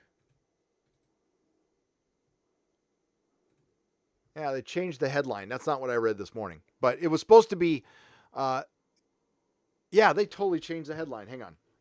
I've got it on my phone. They totally changed the fucking headline, those bastards. It was something like Section 31 still in production. Okay, it said, or now it's Star Trek provides update on Michelle Yeoh's Discovery spinoff. That was not the headline that I read this morning. The headline I read this morning, I'm paraphrasing, was Star Trek Section 31 in production or something like that. So you go to this and God, maybe it's on my other computer. Hang on. And it says Michelle Yeoh's Star Trek Discovery spinoff is in active development, according to executive producer Heather Caden. Section 31 is in active development, so they've repeated it twice. So that's obviously a huge priority for Michelle Yeoh's character. Georgiou is so unique, and you've never seen that before. Again, it has to, because we've never seen a badass woman of 150 pounds in a TV show. We haven't seen it this morning. It has to fall under the guise of there's a lot of, is this show a unique space we haven't explored before? Caden said at the TCA Winter Press Tour. The series will follow Captain Georgiou in Section 31. I'm trying to figure out what the original headline was because that's all it says. That's it. It resets everything. It tells you who the producers are. It tells you that Michelle Yeoh's, they tells you when Philippa Georgiou debuted in Star Trek. Okay, so here's the article. Here are all the producers. When she debuted in Star Trek, a recap of what her character is. The only important part of this entire article is this. Right there. And they crafted an entire... I lost it, damn it. They crafted an entire article off that. And again, the original headline said something like Section 31 is on its way, basically. And that's all it says. That's your Access Media. They're completely fucking useless. They need to go away. It's time for them to end. For all the shit we get, I read that, and the only reason they put that up is to keep it out there, to keep it in the air. Because this show, I just don't think that show's happening. I really don't. I could be wrong, though. I could be wrong. Let's get back to you. So lots of turmoil at CBS, and they really I guess they really hated Doomcock and Doomcock's video and my video. I don't know this for a fact. I've heard it kind of hearsay. I can't imagine they liked it, but thank you for watching if you did. Danielle Irazzi for 300 ARSs. I don't know what that is. Hi, Gary. I know my last name is hard to pronounce. Yes, so is mine. And you can call me Danny if you want. I really hope they make a good show. If not, at least we have the Lord of the Rings movies. And Danny, you're right. They can never take that away. They have the production designer from Lord of the Rings, and that's good. And listen, these guys might be great. Maybe they were waiting in the wings, and this is their chance, and maybe these two guys are the best showrunners ever. But they come from Bad Robot. I haven't seen much good from Bad Robot. But yeah, I want it to be good. That's my desire. My desire is every show to be good. My desire is for Hollywood to find balance again and not try to demonize a section of the public based on like one simple thing in their lives, their political beliefs, which does not define a person. And this constant searching for validity through a television show. People. A show cannot define you. A show cannot validate you. If you are looking for that kind of validation, you need something more than a TV show. You are. Lady Gravemaster for $5. Jim Broadbent beat Ian McKellen in the O2 Oscars for Best Supporting Role. Ian McKellen was not nominated for any other year of Lord of the Rings. You're right. He was only nominated for Fellowship. And Jim Broadbent, what movie was it? It was, I'm not going to look it up. It was probably something British and dramatic. Maticus Finch for $18.20. Thank you, though, Lady Gravemaster. I do appreciate it for the $5. Maticus Finch for $18.20. $5. They got inexperienced showrunners because they are empty vessels to be filled with ideology and direction. Maticus Finch is 100% correct. That's why they do it. Bird of Prey 5. Kapla! I think YouTube unsubbed you from me. I know you used to be subbed. Kapla! I should be still subbed. Hang on. Let me check. They certainly unsub from people. Yeah, I'm not there. Here, I'll fix that, buddy. Bird of Prey 5.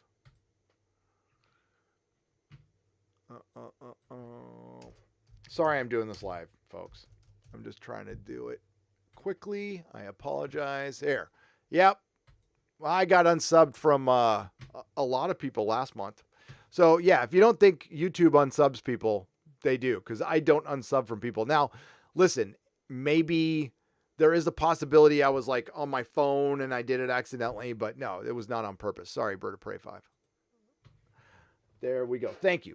Anti-Trekker, here he is for $5. Hey, Gary, thanks for reaching out. I know you are busy. Just let me know anytime I am not at work or at the doctor. We can talk. Love you, man. Love you too, brother. It's all good. It's all good. We'll get you on. Listen, I just don't want you coming on Friday night time. I mean, if you want to, I just don't think it's entertaining to watch 5 people gang up on you. Plus, I mean, I can beat you on this debate by myself. Like, I have no problem. Trying to talk me out of my opinion on a movie is you might as well ask the sun not to shine. It's not going to happen. It's not going to happen. And it's not good. I can like a movie that's not good. I like a lot of movies that aren't good. But yeah, Fall of Skywalker is a bad movie too. I mean, Jar Jar Abrams is out there admitting it practically. I mean, everybody's apologetic. The Colin Trevorrow script leak. Do you think that was just an accident, folks? And it leaked to Robert Meyer Burnette. Not to Robert Meyer Burnette, who is, I mean, he's respected in our sphere. So it didn't leak to me or Doomcock or Jeremy. It leaked to RMB. That's a well-placed leak.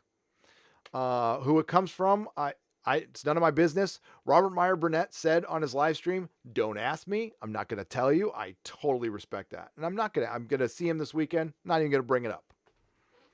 Not even going to bring it up because it's none of my business. He did his live stream. I watched it. And quite frankly, it doesn't, is it better than The Fall of Skywalker? I don't know.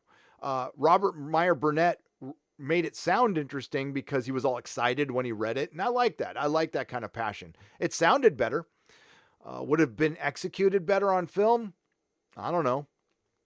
Would it made the Disney trilogy okay? No. Did it erase The Last Jedi? Nope. Is Luke still dead in it? Yep. Okay. Don't care. Don't care. Disney Star Wars sucks. Father Christopher Miller, $2. What season of Black Adder is your favorite? I don't know if I have a season that's my favorite. My viewing of Black Adder is completely out of order on PBS. So I don't have a favorite season, Father Christopher Miller. What I watched on PBS I liked, and it could have been in order.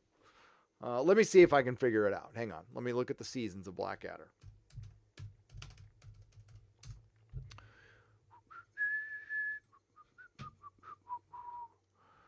These were reruns. Okay.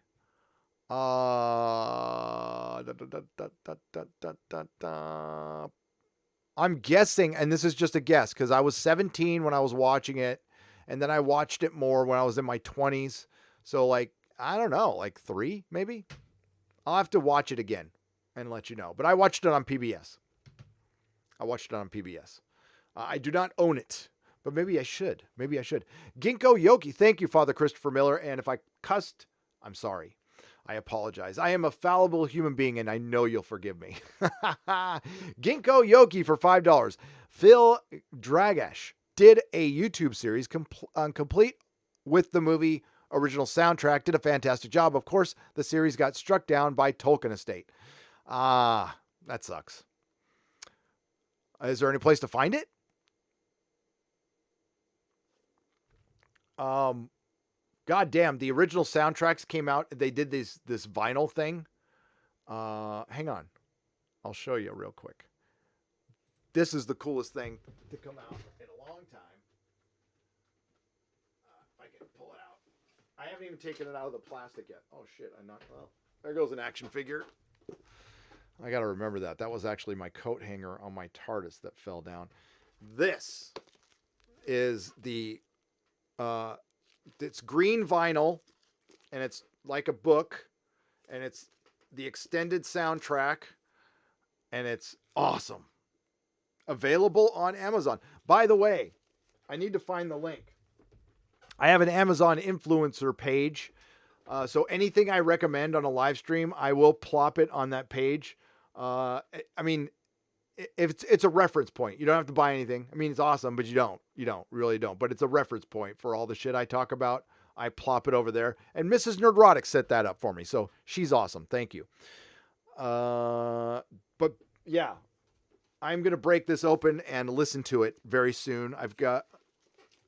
So we went ultra old school. So we don't watch our TV in our living room anymore because it's the 21st century and we have computers. So I have this giant TV I never watch anymore. So our living room now is where we listen to records. We have our record player and we have 2 chairs and we sit there like old people and listen to our record albums. It's my new favorite thing to do. It's fucking great. It's been taking up a lot of my time, but it's great. Rob W for $5. Hi, Gary. My first super chat ever. Woo. I'll be gentle. Elric options were picked up for television per TOR books. I heard that. I remain hopeful, but it is 2020. So maybe 2020 will be the year where we go, oh man, it might be good. It's 2020 and not 2019. Let's see if that changes. And if it does, Rob W., if it continues, if the Dave Chappelle effect continues. But you know what the Dave Chappelle effect, was instrumental in the Dave Chappelle effect? The fandom menace. I know some people might not like to hear that. Tough. They were. Before I came along. Because, it was an evolution. The fandom menace is nothing like Gamergate, but it's got some of its roots in Comicsgate, but it's bigger.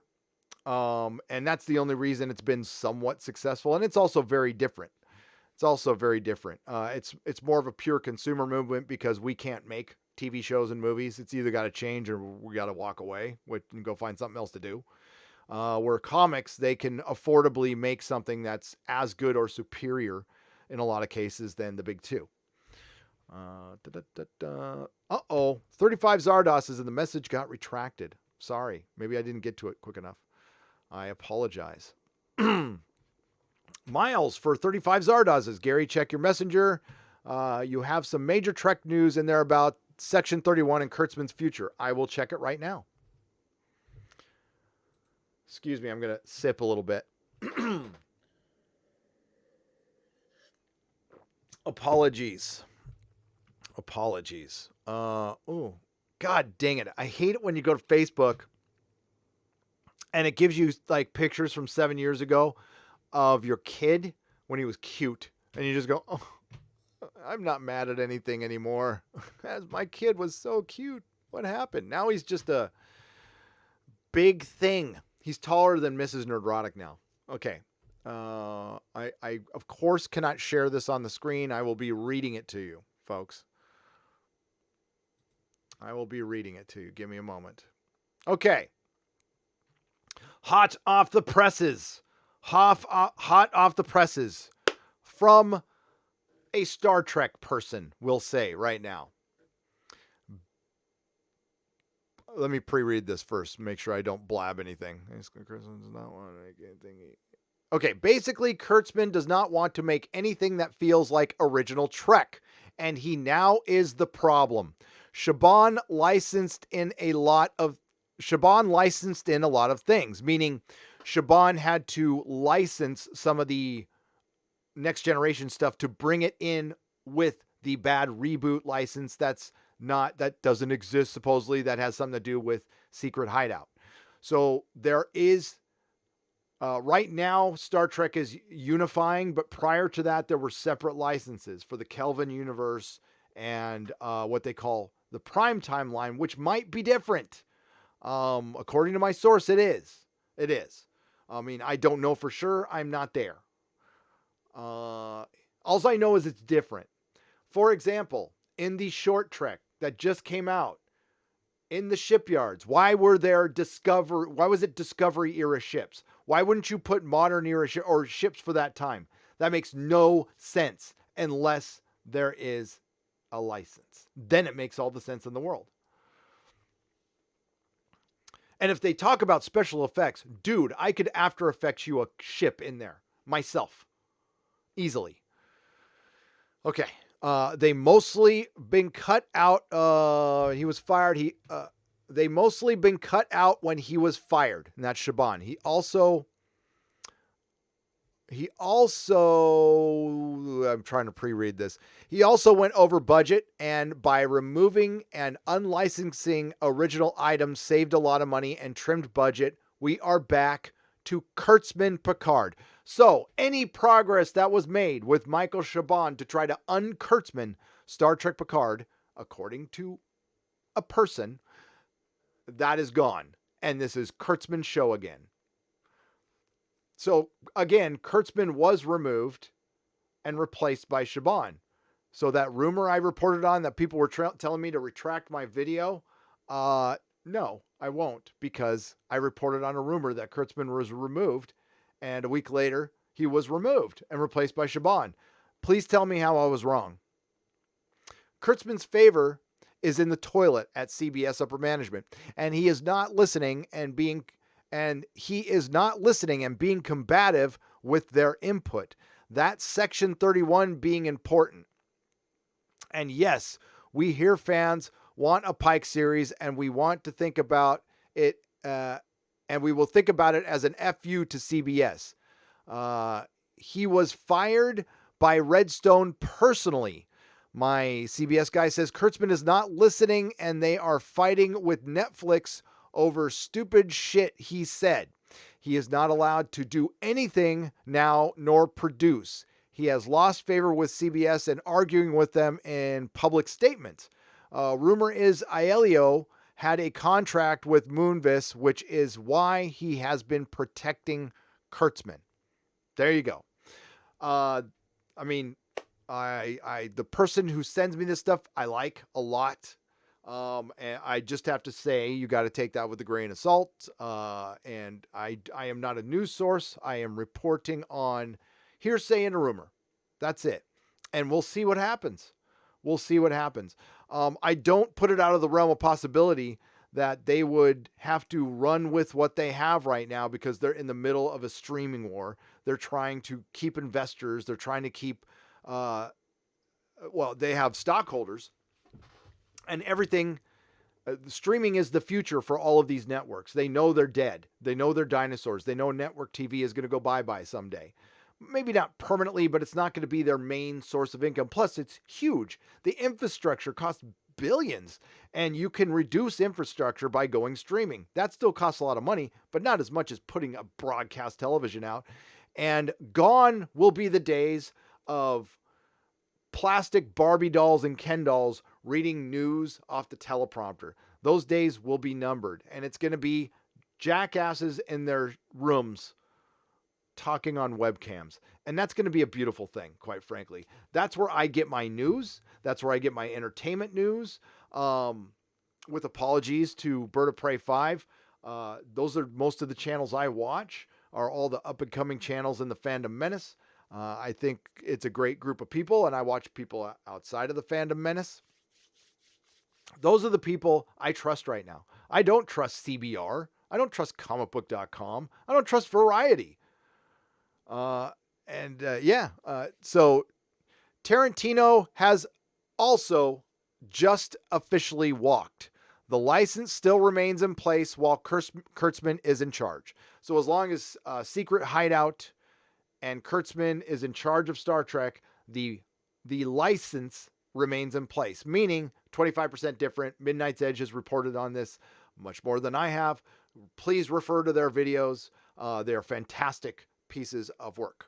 So, thank you very much, by the way. Thank you, person. Thank you, person. I don't want to say your name. So there you go. Hot off the presses. Kurtzman's in trouble. Aiello's been fired by Redstone personally, who was less grabby hands, Moonves, right hand man. While his right hand was squeezing some lady's ass, he had a right hand man. And yeah, fuck them if they're gone. By the way, if they're creepers like that, and listen, I hate what Time's Up and Me Too has done to Hollywood and everything. But for any guys who were actually creepers, fuck them, by the way. Goodbye. You make it bad for all of us. For all of us. So thank you again. Nigel Mayo for £2. Seth MacFarlane to showrun Doctor Who. That's the dream. That would be a dream, Nigel. I mean, I would prefer him on Star Trek. But I would take him on Doctor Who. I would take anybody. My preference for showrunner for Doctor Who right now is Jamie Matheson. Jamie Matheson wrote the 2 best Capaldi episodes. And if you watch those episodes, those felt like Doctor Who. Those were the last 2 episodes that really felt like Doctor Who. Those were as good as any Eccleston, Capaldi, Big Finish McGann, Matt Smith, Fifth Doctor. I mean, those were great episodes. And that's the reason I own that season on Blu-ray, is for those 2 episodes that I watch over and over again. Flatline, Mummy on the Orient Express. Jamie Matheson should be running Doctor Who. And maybe he will be next time. Jorian Drake for 1,000 Huffington Posts. Automatic unsubscription happens. It also happened to me to your channel.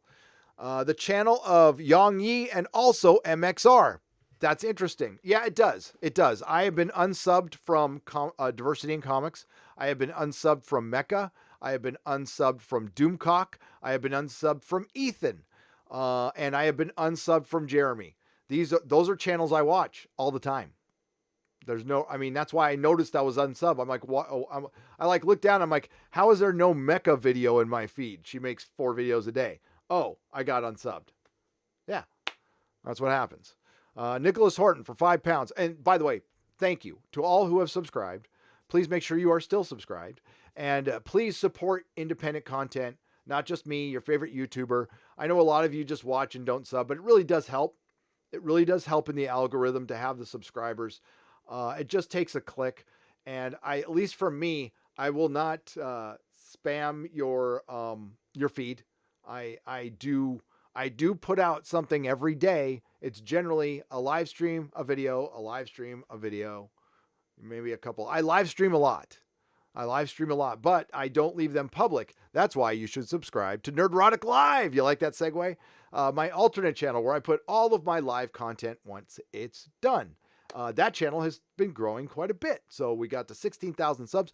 Oh, and by the way, there's, we dropped some viewers. I'm sorry.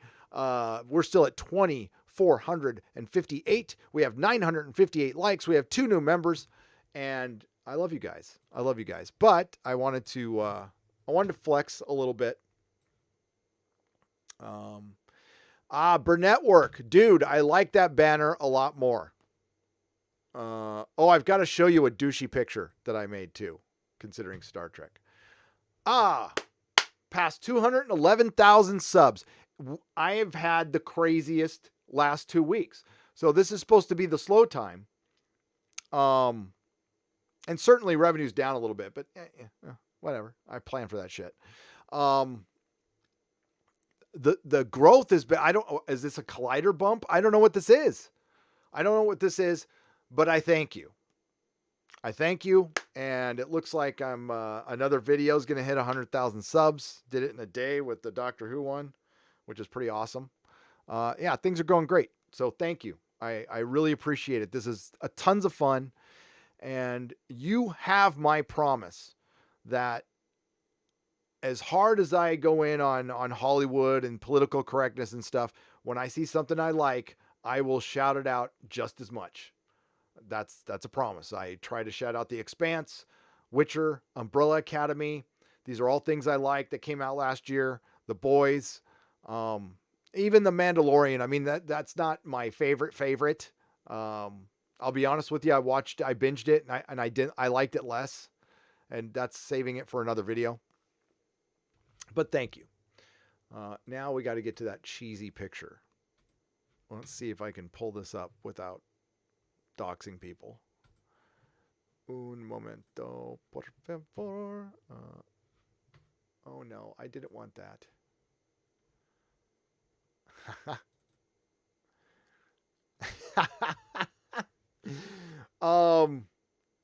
Okay. Hang on a second. Will Wheaton, Star Trek, Instagram, after show ready room. Let me see if the image pops up. Yes, right here.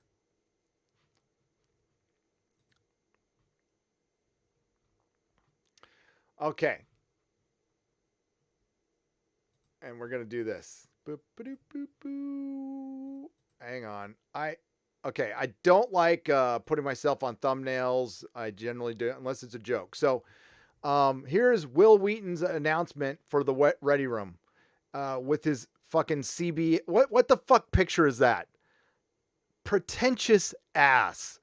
So I did that.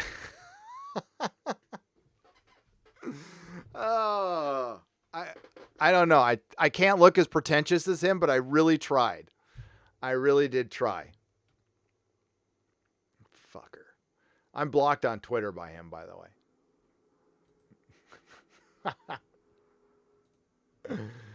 Oh, man. Thank you, Tyraculus. Triaculus. I appreciate that. We love you too. Okay. So Nicholas Horton, hail Gary, the current media is going, you'll eventually need a helmet. The way current media is going, you'll eventually need a helmet like Doomcock to stop your head from exploding with rage. Nicholas, I try not to get too mad about this stuff. I try. But, yeah, the media is going sour, and the access media is something I don't think we can save, and I don't know if we need to. I think it's changing, and I think electronic blogging and all that stuff, I just, I think it's much easier to talk to somebody. It's much easier for us to interact, so why not do it? And I think this is the new form, honestly. And it doesn't have to be polished or structured. Now, if you are reporting current events, you should be like Tim Pool and get sources and double check everything and make sure the news. If I was a news person, I would try to make sure my news was accurate. I'm not, though. I'm opinion. I am editorial. So I'll just talk about whatever the hell I want to talk about. And I'll run with whatever the hell I want to run with. And if it works on the channel, great. And if it doesn't, you guys will let me know. Believe me. Andy Signor made a video about the leaked script and claimed he had the same one. He shared actual lines and described extended scenes, made the first leak more believable in my eyes. Oh, cool. Good for him. That's what you get when you get access. You get scripts like that. AFK Bard for $10. That's good for Andy Signor, yeah. I like Robert Meyer Burnette. I'll just say that. I like Robert Meyer Burnette. Sir Billy Ritchie for $1.99. Did you ever go to Star Trek The Experience? All the time. All the time. I went to that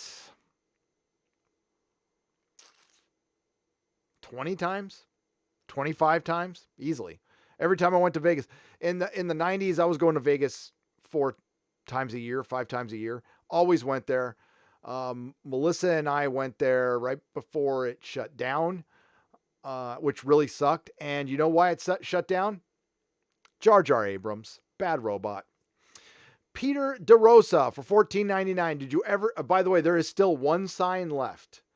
I saw it when I was there. I saw it right outside my window. Peter DeRosa for $14.99.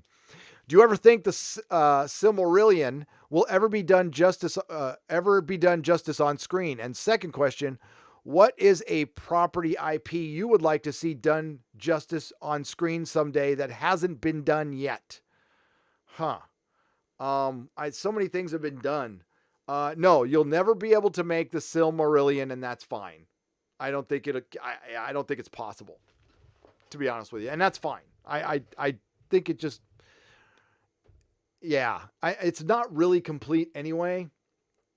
It would be trying to make Salmon of Doubt into something from Douglas Adams. You just can't. The property I would like to see done justice, but it's already been done, is Hitchhiker's Guide to the Galaxy. Hitchhiker's Guide to the Galaxy is probably, for one, I know it's going to be a TV show and it's run by one of the jackasses from Lost, so it's not, and it's going to be all American, and it's going to suck. It's going to suck. You know what? Russell T. Davies running a Hitchhiker show would be good. He would be perfect. He would be perfect for it. That's what I would like to see. Film, I don't know if I look even forward. I look more forward to television series now than film. I am way more into the one thing out there. There's 2 things out there, 3 that I can't wait for. Umbrella Academy season 2, Witcher season 2, and Expanse season 5. I mean, cannot wait. And as far as movies, Tenet, I'm looking forward to Tenet. I'm actually looking forward to seeing 1917 if I could ever make it to a movie theater. But Tenet's the only one I'm actually looking forward to this year. The Black Widow, meh. It's too little too late for me. I'm not excited about it at all. I like ScarJo, but I think this movie's a makeup movie. That's all it is. They felt like they owed ScarJo, and they did, and they're trying to correct something, but you can't. It's too late. She's dead. Cesario JPN for $5. How tone deaf is Doctor Who's boss for not to take feedback and go, it's not a democracy. Death wish for an IP because the TV license money isn't forever. That will be mentioned in my next video. Yes, indeed. Chris Chibnall gave an interview, and in Radio Times, he said he doesn't listen to feedback and it's not a democracy. And that's why you suck. That's why you suck. I listen to feedback. I listen to feedback from people who don't even have a channel. I mean, you got to listen to it. I mean, they could be full of shit, or you know what? They might be onto something. I generally think if I have to stop and think, or if something like irritates me immediately, I'm like, there's something truthful in that. There's something truthful. If I got irritated and my defense mechanisms went up, somebody told me the truth. So I got to listen. I'm holding you to watching Blake 7. Problem being, I'm going to watch it. I'm going to start watching it this weekend. It's in, hang on. Because actually my closet that's going to turn into something, by the way, that you're going to be able to see. And then the camera will be right here instead of over here, because that's going to be like some backlit action figures. Blake 7 is inside that closet. Oh, now I screwed up my camera. God damn it. Hang on. There we go. And yes, hold me to it. Problem being, Captain Spire for $5. Corin Nemec is a friend of the fandom. Orville Nation's live stream of him was fantastic. Oh, I heard. He needs our attention and he's up for another stream. Does he want to come on my channel? Maybe Orville Nation could come on with me. I'm open to it. The author Stephen Walton texted me and told me that live stream was going on last night. The Nerdrotic. I know it's a stretch. My car, the Nerdrotic. The Nerdrotic is in the shop as I prepare for my trip. Right now I have a god awful pewter Toyota Land Rover rental. I have an adult car in front of my house. It's disgusting. I need to get my crazy FJ with a bunch of stickers on it back. But yeah, I was at the shop when I got that text, so I couldn't watch the live stream. I plan to watch it though when I'm at the gym, which I haven't gone to yet. Thank you. Let's get him on. I mean, like, I don't mean to take any way. I don't want to take attention away from Orville Nation though. So if Orville Nation wants me to go on his channel and we can talk to him again, that's fine. But if they want to come on my channel together, great. Yeah, let's do it. Of course. I will tell you right now, I'm not big on interviewing actors. I've been offered from the Orville interviews. I have. I have yet to take them up on it. I'm actually, part of my trip this weekend to LA is Orville related. Hopefully, cross your fingers. And then I want to start setting some of that up, but I'm not big on interviewing creatives. And I will not interview a repurposer, or actors on this channel, because this is about fans. I don't want anything to corrupt that. That's why I'm not going to make comic books. And again, this is not a judgment on anybody else. This is what I choose to do. I want to YouTube. This is all I want to do. I don't want to create anything other than this channel, because I don't want anything to break the connection with you guys. Because this is we're a fun group of people here. I like it. And I don't want to get distracted from this. I've already distracted enough. My concentration will be on this. So you have my promise on that. Sure. Do I have comic book ideas? Of course I do. I've made comics before. I might give them to somebody to go do if they want to. I'm open to that. Because I'll never finish it. So sure. People have offered. The great Mark C out there is doing some art for me, and he's amazing. He's amazing. Go check him out on Twitter. Spitting Link for £2 says, game over. Game over, man. Game over. Game over if they fuck up Lord of the Rings. Spitting Link for sure. I like the game over. Here, I'll show you guys. There needs to be a thing where I really like the StreamYard highlight on the bottom of the screen. They need to make that happen somehow. But yeah, if it's over here, it says game over right there. All right, Michael Billington. Oh shit! It just jumped on me. God damn it. There goes Michael Billington for $5. Hulu is meant to be making a Hitchhiker's Guide to the Galaxy series. Nothing is safe. That's what I was talking about, Michael. Thank you very much for £5. And you are British, so you actually have a stake in this. You have a say. I will respect what you say more than any American says about the Hitchhiker's Guide to the Galaxy. Now, that is my personal Bible, Douglas Adams is one of my personal childhood heroes. I've read that book more than any book of my life. And if they fuck it up, they've already fucked it up. The Disney movies sucked. There was a couple things I liked about it, but that's it. Like a couple. Alan Rickman as Marvin was brilliant. Stephen Fry reading the book was brilliant. Everything else was shit. And goddamn, Maz Def as Ford Prefect pissed me off so much. Mumbling through that entire fucking movie. And that's not Ford. Okay? Ford's one of my favorite characters ever. Ford is, he's kind of like, he's pretty much the Doctor, but much more irresponsible. And Hitchhiker takes place in the world of in the universe of Doctor Who, in my opinion. And they did canonize it, by the way. Arthur Dent was mentioned in Christmas Invasion. So it's canonized. Scottish Nerd for £5. Would you like to see Kim Stanley Robinson's Martian trilogy on screen? Scottish Nerd, sure. The Martian trilogy. The only one I know is the Martian Chronicles by the Ray Bradbury. I don't know if I know this one. Let me check. Kim Stanley Robinson. Mars. Oh, I've heard of this. Okay, yeah, I haven't read it though. Sure. I like sci-fi. I like science. I'll say it just like Spock. Thank you, Scottish Nerd. And are you actually in Scotland, Scottish Nerd? Because that's where I'm flying in. I'm flying into Scotland in April. So, cup of coffee, cup of tea. Luva Orc for £5.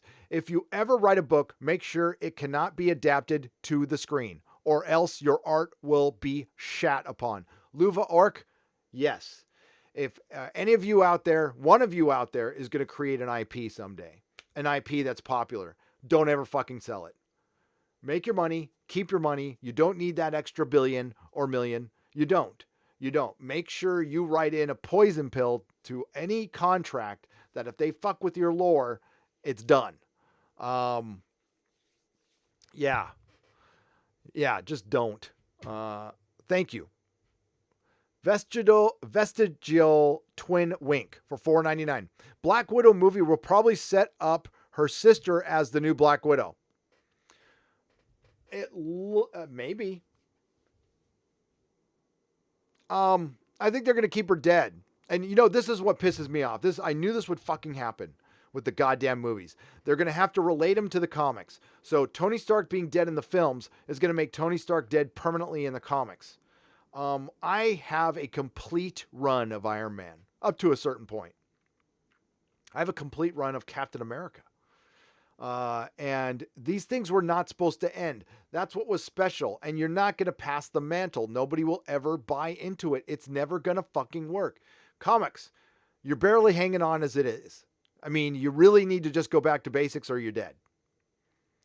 And every time I say something like that, I hear from one of my retailer friends, things are fine. No, they're not. Things are not fine. Things are so not fine. And people still want to buy comics. Zach's Jawbreaker's God King, $250,000 it raised. Now it's only 6,000 backers. That's only 6,000 people. But that's still a lot of money. That's still a lot of money. And he's not in shops. He's just got a platform. And yeah. Spinning Link for £5. Hopefully the 20s will bring creatives. If the world doesn't change, neither will entertainment. Love you, man. You do God's work. Thank you very much. I appreciate it. Love you back. Brent Baratheon for the good Baratheon for $1.99. Nerdrotic, love you, man. Show us the room, please. I will give you a proper office tour when I get back. When I fix that closet, then the room is done. And I will give you a proper office tour. I can give you a quick peek though. Hang on, So we'll go over here first. This is the Doctor Who wall. And you can see the side of my other webcam. I have two webcams. I have a streaming webcam and a video recording webcam. Then we have the ceiling. Sorry, that's going to get blown out. That just has my maps of A Song of Ice and Fire. And then ships, the Vesper, which was a Build-A-Figure, by the way. Then all my ships over there. And I can't, there's my bookshelf. I don't want you to see, there's a messy part. That's all I can show you right now, but there's more. Right there, that's for my Buffy bro. My Buffy bro, Mahler. We're going to do a Buffy live stream one of these days. I'm sure people really hate Joss Whedon and they don't want me to do that, but you know what I really like are these right there. These giant Migos. Those are the shit. So they're 18-inch Migos reproductions that Diamond Distributors did. Those are awesome, man. Freaking love them. Okay, back to you guys.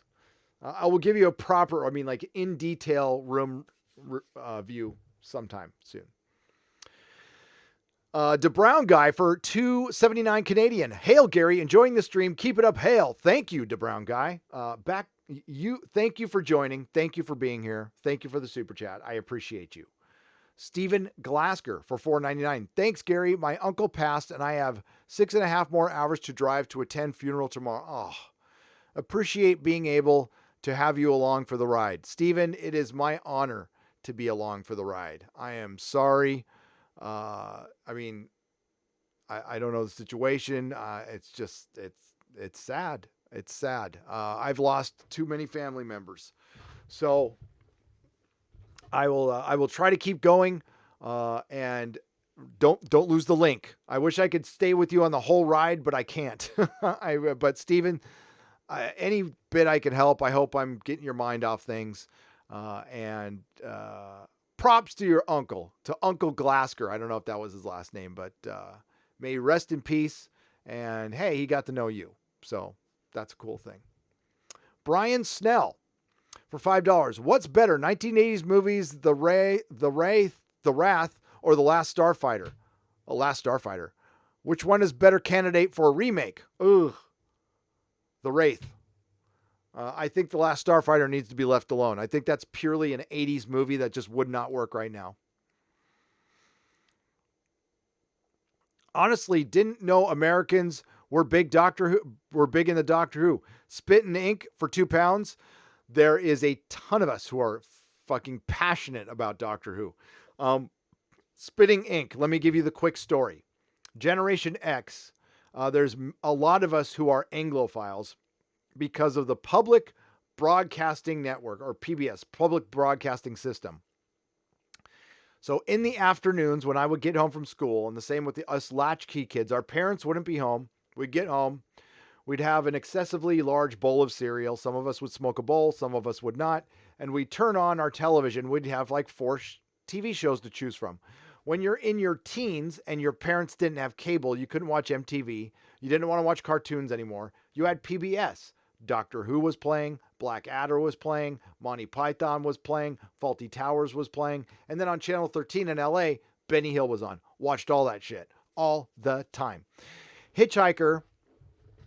Now, Generation X got into Hitchhiker through Star Wars. Okay, so in the early 80s, there was a Star Wars radio show that was produced by USC. The University of Southern California produced it with George Lucas's permission. That was his alma mater, and he gave him the rights to produce an amazing radio show. Well, what preceded the radio show was Hitchhiker's Guide to the Galaxy. So we would sit around our radios waiting for the Star Wars radio show to come on, and we'd catch the last 10 minutes of this weird British thing, and we started listening to it, and it started making us laugh. And then we started listening to the radio earlier, and we got into Hitchhiker's Guide. That's how Americans got into Hitchhiker's Guide to the Galaxy. It's because of Star Wars and nothing else. We listened to the radio show, and then we were able to get the album and then the book. And then by 1983, every kid my age was reading the book and knew what it was. It just spread like wildfire. That's how Americans got into this stuff. I am so into you guys. Like, I make pilgrimages to your country. I'm an Anglophile. I love the British. I'm sorry you're going through a lot of shit right now.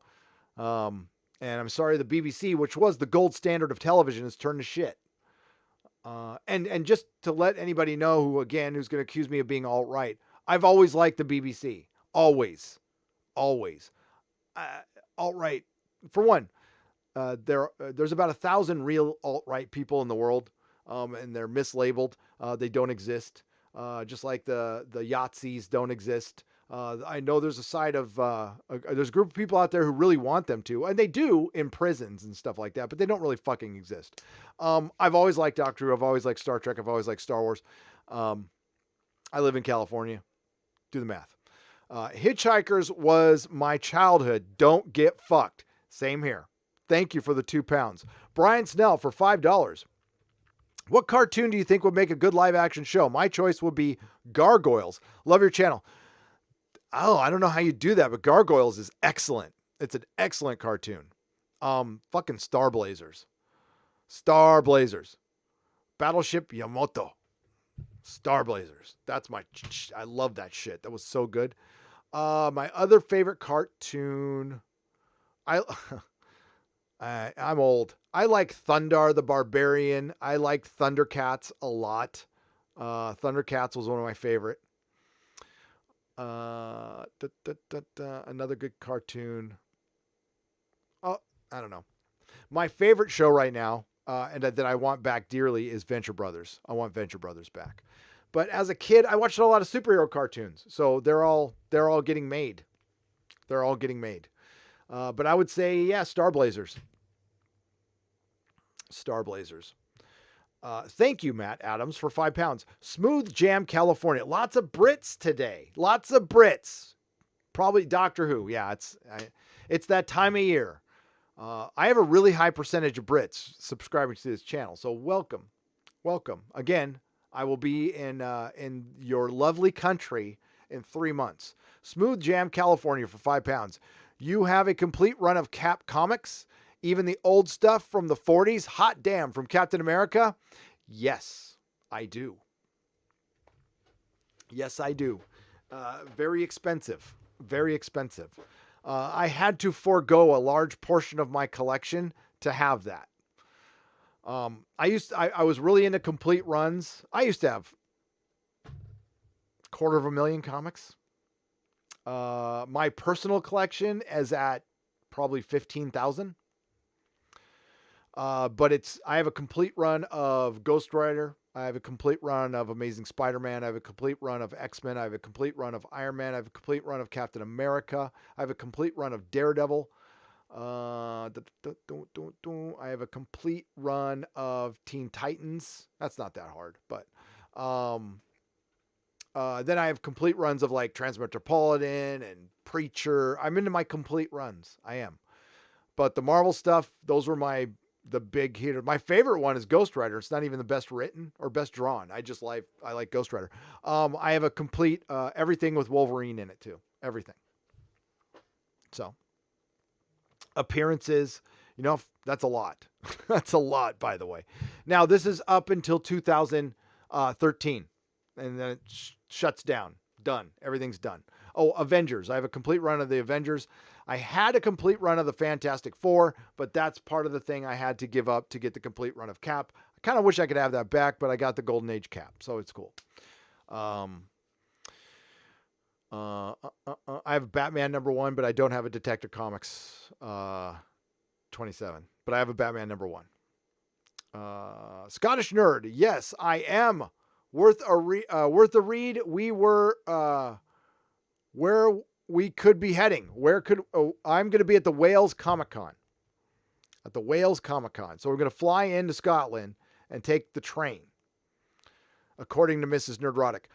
Baptist 702.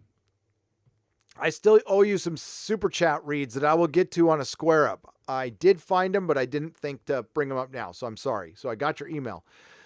Somebody else, and I'm forgetting now, asked on the Inquisition that I missed some super chats. I could not find them, so let me know. Email me, Gary@nerdrotic.com.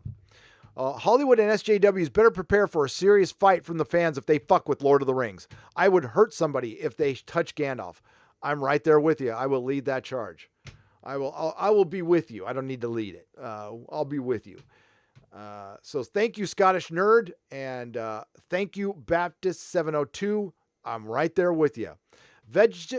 Vestigial Twin Wink for $4.99. Have you thought about consulting Cecil for action figure arrangement? Human Centipede display saves so much room. They do, but that is disfiguring Migos. And while I highly encourage Cecil to keep doing that because it's funny, I would not do that. I take stuff out of the package, no problem, but I do not. They're art to me. Those are art. Fine art. And I love Migos. Obviously. Look behind me.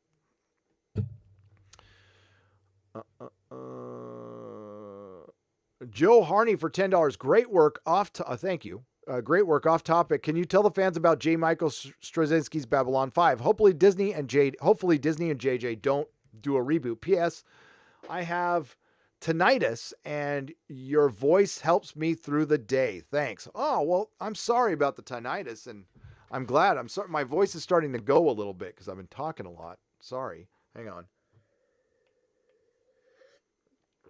Yeah, it's a Harry Potter mug. Sue me.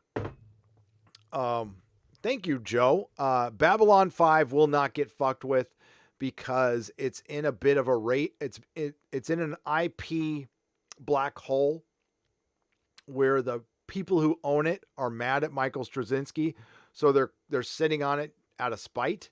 I think that's the way he said it, and that's actually saving the show. It's keeping it pure from being repurposed. Right now, I don't want anything to be repurposed. Nothing. I would love to see Torchwood come back. Not now. Nope.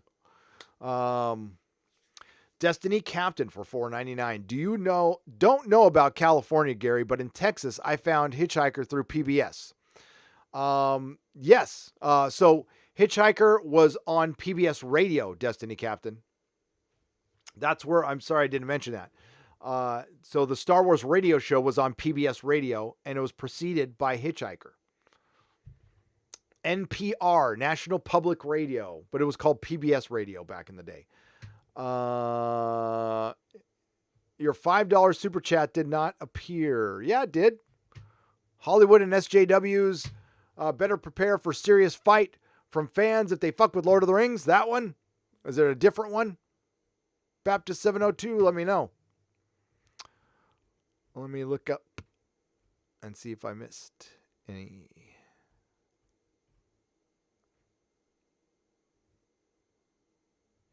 Nope. Nope, Baptist. I just didn't get to it yet, bud.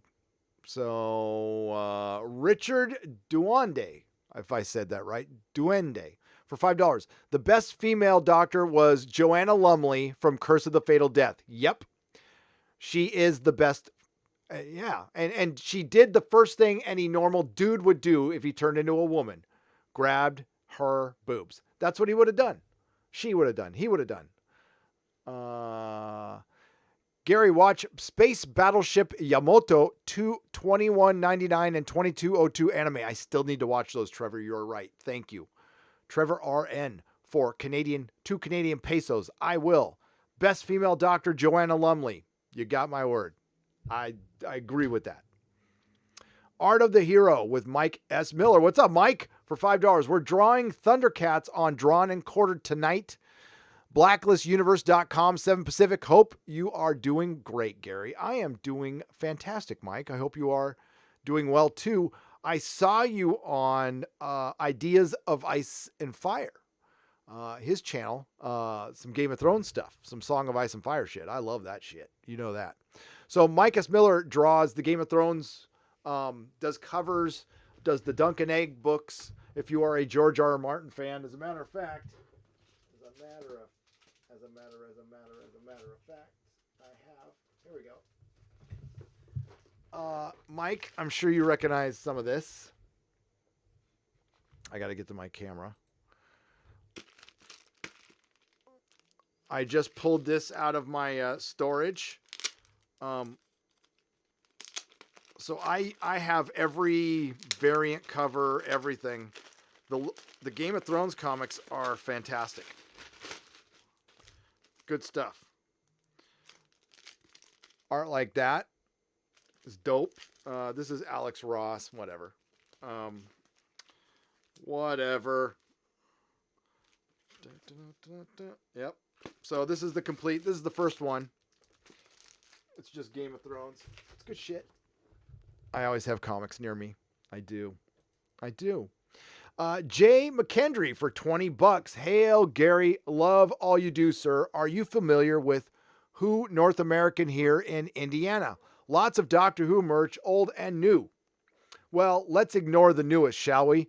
Keep up the content. I'll keep on watching. I am not familiar with the shop in Indiana. If I ever go to Indiana, I will go. Thank you for the $20.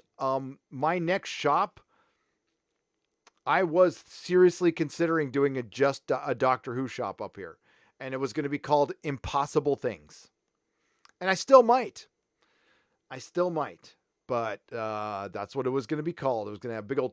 As a matter of fact, there's a TARDIS on eBay right now for $1,400 that's in Mountain View. I could go pick that up. I mean, it's a lot of money, but it's a TARDIS. It's a big TARDIS. I just couldn't fit it anywhere. My house is not... it's a house, but imagine it as like a condo house. So it's got the square footage of a big condo with a one-car garage. I don't have like big sprawling house. It's San Francisco. Believe me, I pay for like a mansion, but I get a house that was built in 1910. It was built 2 years before the Titanic sunk. This house. Eric Bowling for $1.99. Scott Alien trilogy get finished. Alien remake. I think he's still involved, Eric. I wish he wasn't. I wanted to see the Neil Bumpkin stuff, but that's just never going to happen. They can't get that franchise right. And quite frankly, I don't know if they ever can. It depends. They need somebody very talented, but Predator, Alien, I think it's time to realize that they were of their time. They're not something that people care about anymore. They can't modernize it. It could work with the talented person. They just can't find the right person to do it. Yeah, and you would think Ridley Scott would be the right person, but quite frankly, James Cameron probably would have been I wouldn't ask him now, considering what he did with Dark Fate. Gary, speaking of the 1980s TV show, do you remember a show called Under the Mountain? Think it was from New Zealand and based on a novel. I don't remember it. I don't. Under the Mountain. Thank you, Grant. I'll look it up, though. I'll look it up. Under the Mountain. Oh, yeah. Look at that. Let's see if I recognize this.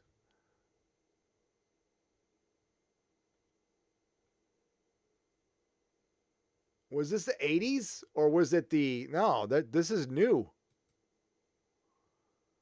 Under the Mountain. I don't remember it from the 80s though. I know The King Under the Mountain.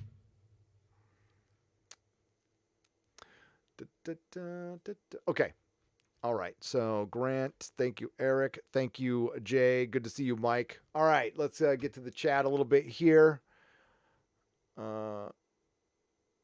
Under the Mountain was cool, says Brendan. All right. Thundercats Ho. I think Aliens or Predators need to go on TV as a limited series. That's probably where everything needs to go, Thundercats Ho. I would agree with that.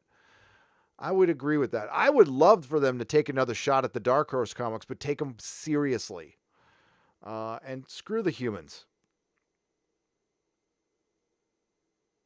Yes, you did ask me about Bill Mantlo, Destiny Captain, but I can't remember what you asked. Just answer it in the chat. Quinn is on my channel almost every night nowadays. That's awesome. Yeah, he's got a great channel. Guy knows his shit, man.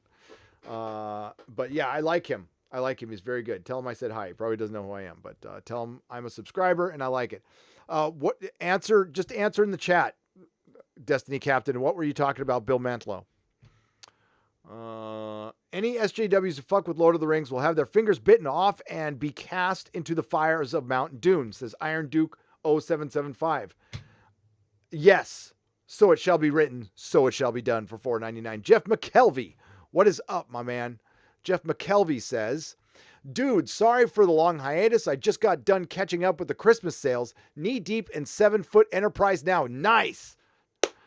Sending you and Doomcock what I have promised you guys a while back. I would love a 7-foot Enterprise. You got to tell me how much that costs. But the wife would kill me. I could probably do like a 2-foot Enterprise or a 3-foot. Dude, that is awesome. Show me pictures when you're done. I want to see it. Thank you. And yeah, I'll let you know, cause the Expanse thing got pushed off, but thank you for sending that. I'll let you know. I'll give you plenty advance notice about the Rocinante. Okay. Smooth Jam, California, part 1, 5 pounds. Flying into Scotland. Is it Glasgow by any chance? Because if so, then I am buying you a pint when you get here. Don't want to get too sappy here. 2 of 2, he says, for 5 pounds. But your content has helped me through some tough times the past few years, not just Doctor Who, and has inspired me to get back into doing YouTube again. Smooth Jam, California, I will buy you a cup of coffee. How's that sound? And let's meet up. I love hearing that. And I know what it's like because there's YouTubers out there and radio shows out there that have got me through hard times. And I'm glad I can help in any way, shape, or form. And yes, go back to YouTube. Do it. It's a fun hobby. Start it out as a hobby and see what happens. You don't have to change your life. Just podcast once in a while. It's great. It's fun. Smooth Jam, California. I believe it's Glasgow. I will let you know, and I'll buy you a coffee. I'll buy you a pint. I don't personally drink myself, but I'll buy you a pint. I got no problem doing that. Thank you. Thank you, Jeff McKelvey. Thank you, Smooth Jam, California. If you're taking the train, I hope you book 6 weeks in advance. Otherwise, they'll charge you 4 times as much. Morty Jones, that's good to know. I will let Mrs. Nerdrotic know that right away because we did not book it. No, and we probably need to book it right now. So thank you. I love saving money. How do we arrange to meet you up in Cardiff? I'll be getting on a train in Sheffield. Maybe the same train. If we can arrange it, I'll treat you and Mrs. Nerdrotic to lunch. Steve, I will let you guys know in advance. Let's shoot for March. When it gets to about a month away from the trip, I will iron out like rock solid details so everybody can plan. And yeah, I would love to meet you guys and gals. Like that's my favorite part of anything. So, and on that note, if you're in the LA area, I am going to be down there in 2 days. I am shooting a video. As soon as I'm done with that video, I can get my car back, which is hopefully tomorrow morning. I'm gone. And then at the end of February, I will be at Gallifrey 1, which is the largest Doctor Who convention here in the States. It's at the Los Angeles Marriott. Tickets are no longer available. Chris Eccleston's going to be there. Peter Davidson's going to be there. And so is Tosin Cole, but no Jodie Whittaker. No Jodie Whittaker. So you get to meet Christopher Eccleston, Peter Davidson. It'd be pretty cool. And I'll be walking around there. And you know what? I look forward to hearing from the Jodie bots exactly what I heard from the Dreckies at Star Trek Las Vegas. Absolutely nothing. None of them will come to my face, say any of that shit to my face.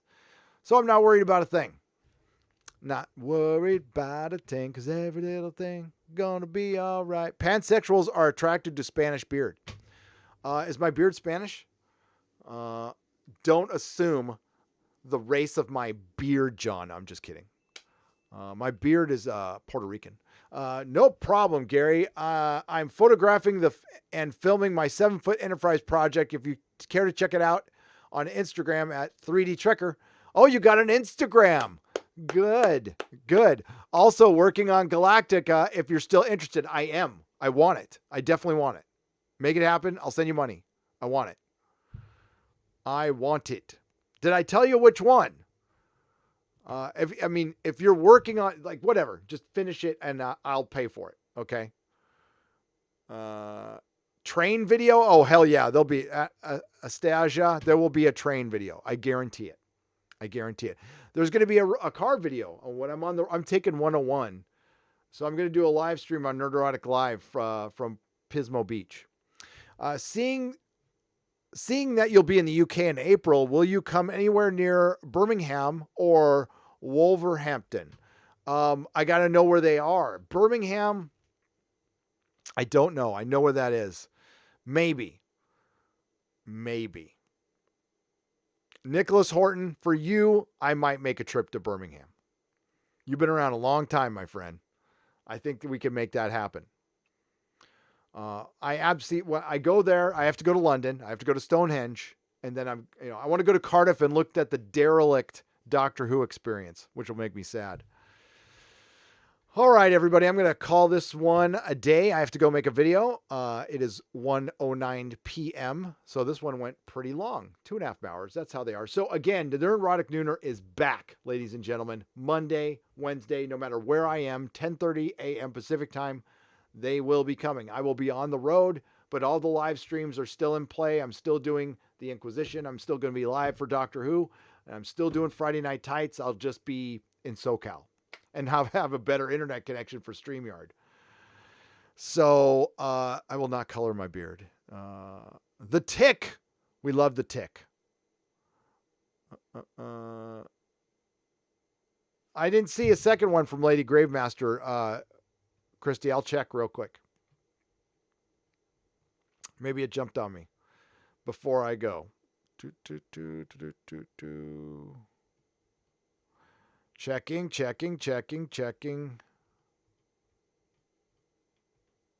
God, I wish they had a search function. That would be so much easier. Talk amongst yourselves. Sorry.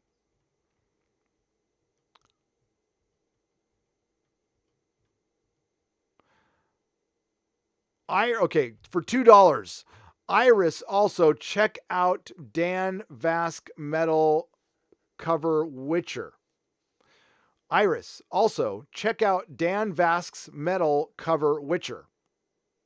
Oh. Okay, so it's a metal. Okay, got you. Says Lady Gravemaster, and oh shit, there's a bunch. Yeah, okay, so I got to get these right now. Hang on, I'm not going anywhere yet. It jumped on me.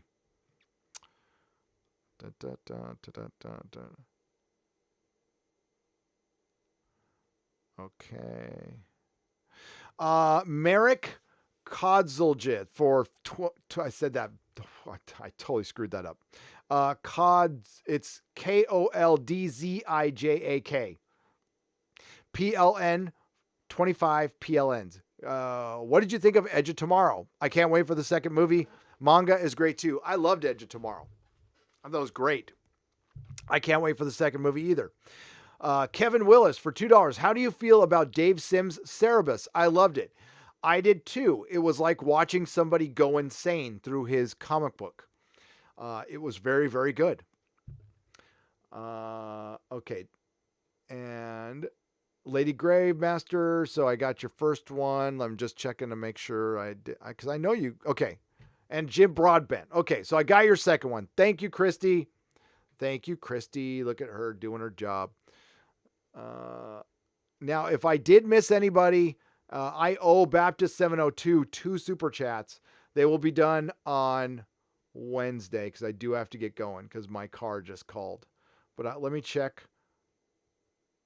Okay, I didn't read this one. All right, Brian Snell, why haven't studios made proper movie like Le Mortensen D. Arthur's since Excalibur?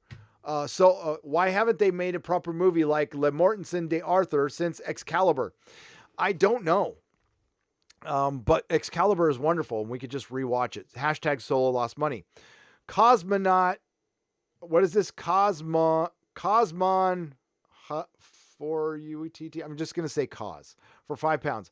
I have to say I'm interested in Sony Universe with Venom and Morbius. Any thoughts? Gearing toward Sinister Six. I like the Morbius trailer. I did. And I'm kind of liking what Sony's doing, which is back to basic shit. Avi Arad is not fucking woke. He might be a lot of things. A lot of people might get mad at the guy, but he's not fucking woke. And he's just making 90s early aughts superhero movies, and that's not bad. It doesn't move anything forward, but it's not bad, and it looked like fucking Morbius, Michael Morbius. Yeah. And having Toby Spider-Man. I know a lot of people were saying it's from the PS4, and it was, but that was Toby Spider-Man from the PS4. Fuck yeah. Bring back Sam Raimi. Why not? Why the fuck not? You know what? Somebody brought up Doctor Strange needs a director. Sam Raimi. Sam Raimi. He's right there. You need a guy who can do horror. You ever see Drag Me to Hell? That was a horror PG-13 movie.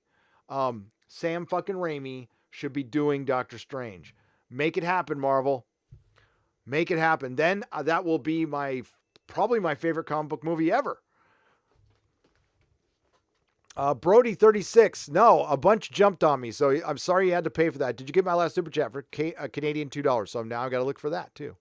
I'm not going to leave till these get done. So the new system, it sucks. I need to find something a little better because you have to refresh it, and I'm connected through this, so I don't like to refresh something I'm connected to. Brody 36. Brody 36.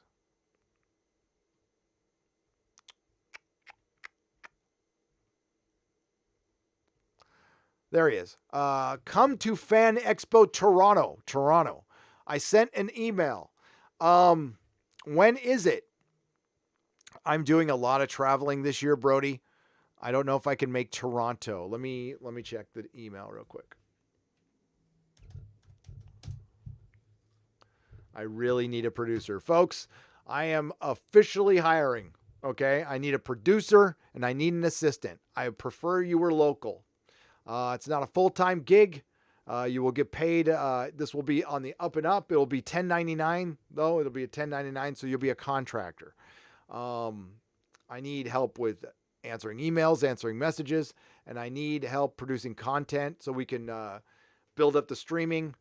So I can focus on, I'll do the editing. I do the thumbnails. I'll do the content, but finding articles, getting guests, coordinating the shows, I need that. So I prefer a YouTuber to do that. Somebody who's very experienced on YouTube. You know, part of your pay would be exposure, but the other part would be fair. It would be money. So email me at gary@nerdrotic.com. Fuck. See? gary@nerdrotic.com and put job in capital letters in the email. All right? And I prefer that you don't have to be.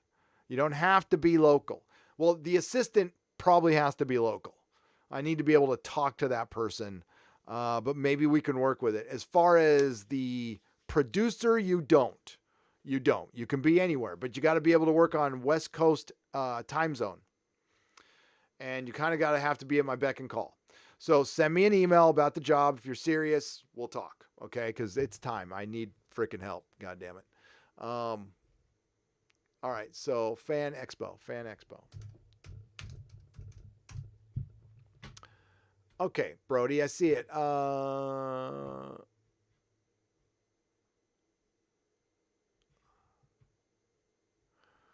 Ooh, with Bulls Trek? When is it? It's August? Yeah, because I have the Star Trek convention in August. Maybe. If it's with Bulls Trek, Brody, I would consider it. I kind of want to meet Bulls Trek. We'll see. We have time. We have time to think about that, Brody. My schedule is it's getting a little crazy. I'm going back to New York. I don't know if I'm going to make it into San Diego because I did not get tickets because I applied for media and I think they shot me down. I'm pretty sure they shot me down. Let's see.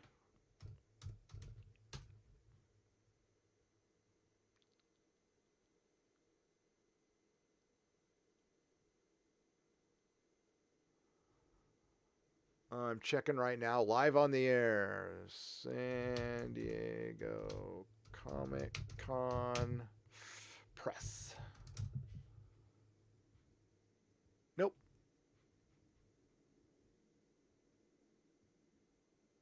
Nope, nothing yet. We'll find out. Okay, back to you. Back to you, chat. Brody, sorry I missed that super chat. PM tweeted you a picture of Gandalf, says Norwegian Kryptonian, for 22 Norwegian krona. Let's take a look.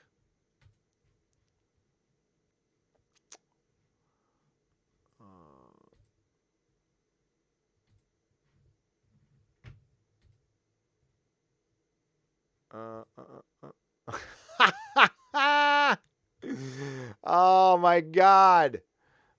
I'm saving this one, man. Okay. That's hilarious.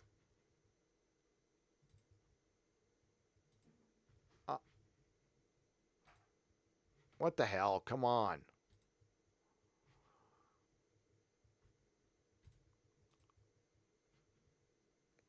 Sorry, I'm looking for the picture now. I've got so many goddamn pictures on here. Let's do this. Print screen. See, this is why I need a producer, folks, so I don't have to sit through this. And you don't have to sit through this.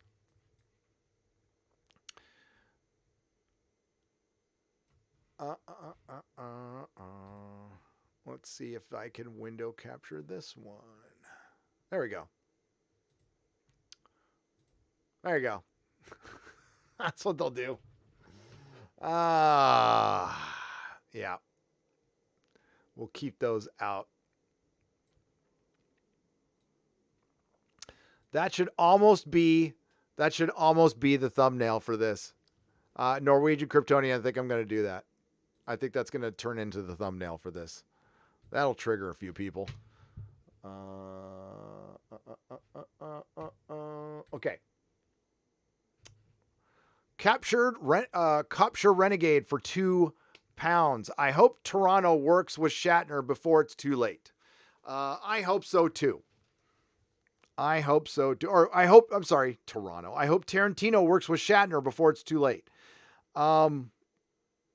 Yeah, I don't think he's going to, though. I don't think it's happening. I just was informed that Tarantino walked officially.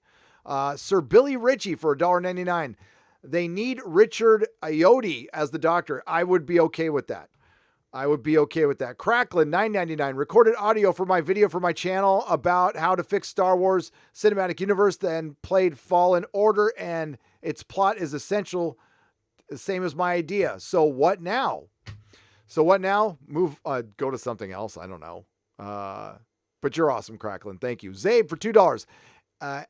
Any Trekker said, put him on Friday Night Tight so he can kick your ass. Okay. Annie Trekker, listen, I suspect Annie Trekker, I'm calling you out right now, dude. How could you not like Star Trek Discovery and like The Fall of Skywalker? That is an inconsistent argument. And I will just poke holes in your shit. Because if you're okay with anything that went on The Fall of Skywalker, but you were upset about Captain Pike being on the other side of a door when a ship explodes, where you had a complete meltdown, it's inconsistent.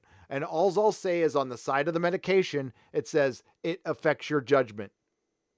It does. It says it right there in the bottle. And that's only because you said it publicly. Hail Gary, been here since 40K subs. What did you think of Prince Harry begging Bob Iger for a job for his wife, Meghan Markle? They gave up being royals so she can go she was in Suits. She wasn't that great. I think it's pathetic for a royal to, why did they leave? I don't know. I like John Malin's theory that the Brits want to take over Canada again. I'm with that. That's the only reason that makes sense. I mean, they gave up being royals. Maybe there's something we don't know. You know what I'm saying? Maybe he's getting the hell out of Dodge before a certain other royal gets in a lot of trouble because he liked to visit an island. You know what I'm saying? Hashtag Solo lost money. I wish they would rename Amazon's Lord of the Rings. It's Amazon's Middle Earth. It's the Second Age. Lord of the Rings is GOAT. Books and PJ's movies. Yep. It's still going to be about Sauron, though, and it'll probably be the elves of Eregion. The elven smiths of Eregion created the rings of power. Yeah. TJ Paris. At this point, the first female doctor should have been Forrest Whitaker in drag. Almost missed a previous super chat. No worries. Thank you for Expanse recommendation, by the way. TJ Paris. Yeah, it did jump on me quite a fucking bit here, man. Whoa. That was a nasty one. Jerry is a new member at the protomolecule level. Thank you. Sour Rhonda says Fat Gad. says Fat Gandalf for $1.99. Sour Rhonda. LOTR and Hobbit Trilogy due for 4K release in June 25th. Is that true? Okay. Ditritus. I screwed up your last name. Is that true? I have been dying for those, man. I cannot wait. Mark it on your calendar. Kevin Willis for $5. Amazon can't change anything that Tolkien has written, so that's good. But they can add new stuff as long as it doesn't contradict what they've done before. I'm sorry. I said I was going to leave about a half an hour ago and everybody left. And I'm like, I found a bunch of super chats. Terminius Establishment for $5. By the way, Kevin Willis, I'm sorry. Amazon can't change anything that Tolkien has written, so that's good. But they can add stuff as long as it doesn't contradict what's come before, which can fuck shit up. Still, thank you, Kevin Willis, for the clarification. In Mando episode 7, Quill hints that Cara Dune may very well be a genetically enhanced human. That must explain how she can beat men twice her size. Yes. And that would explain it. And that's all you need in canon. Okay. The Legion of Reason. All right. So if I missed any, I really do have to go now. I will run through and I will make up anything next Monday or Saturday. A week from this Saturday is my first members only hangout. So that is going to happen at a specific time. I will let you know. I've just been behind on shit. So the member stuff starts in a week from the Saturday. And until then, I'll be looking for some help and hope everybody had a great, had a great hump day so far. Mine's just beginning.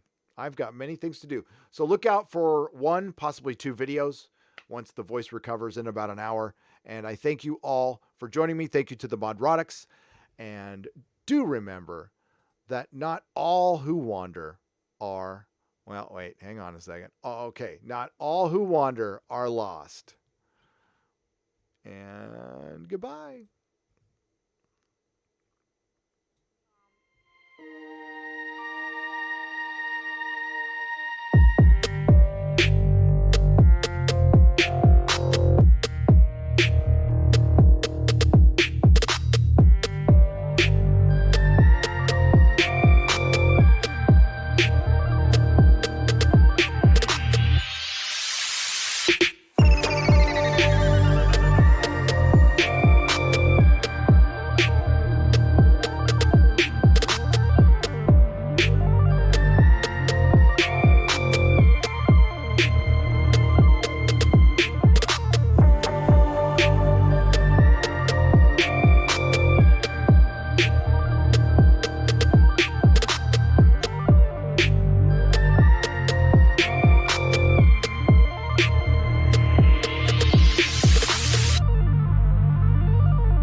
All right, everybody. As the music winds down, don't forget to like, share, and subscribe. Please subscribe to Nerdrotic Live. Please subscribe to your favorite channel, and please remember to like and share their videos. It's very helpful to all independent creators. And the next live stream, I need something to drink, will be Friday Night Tights. Take care.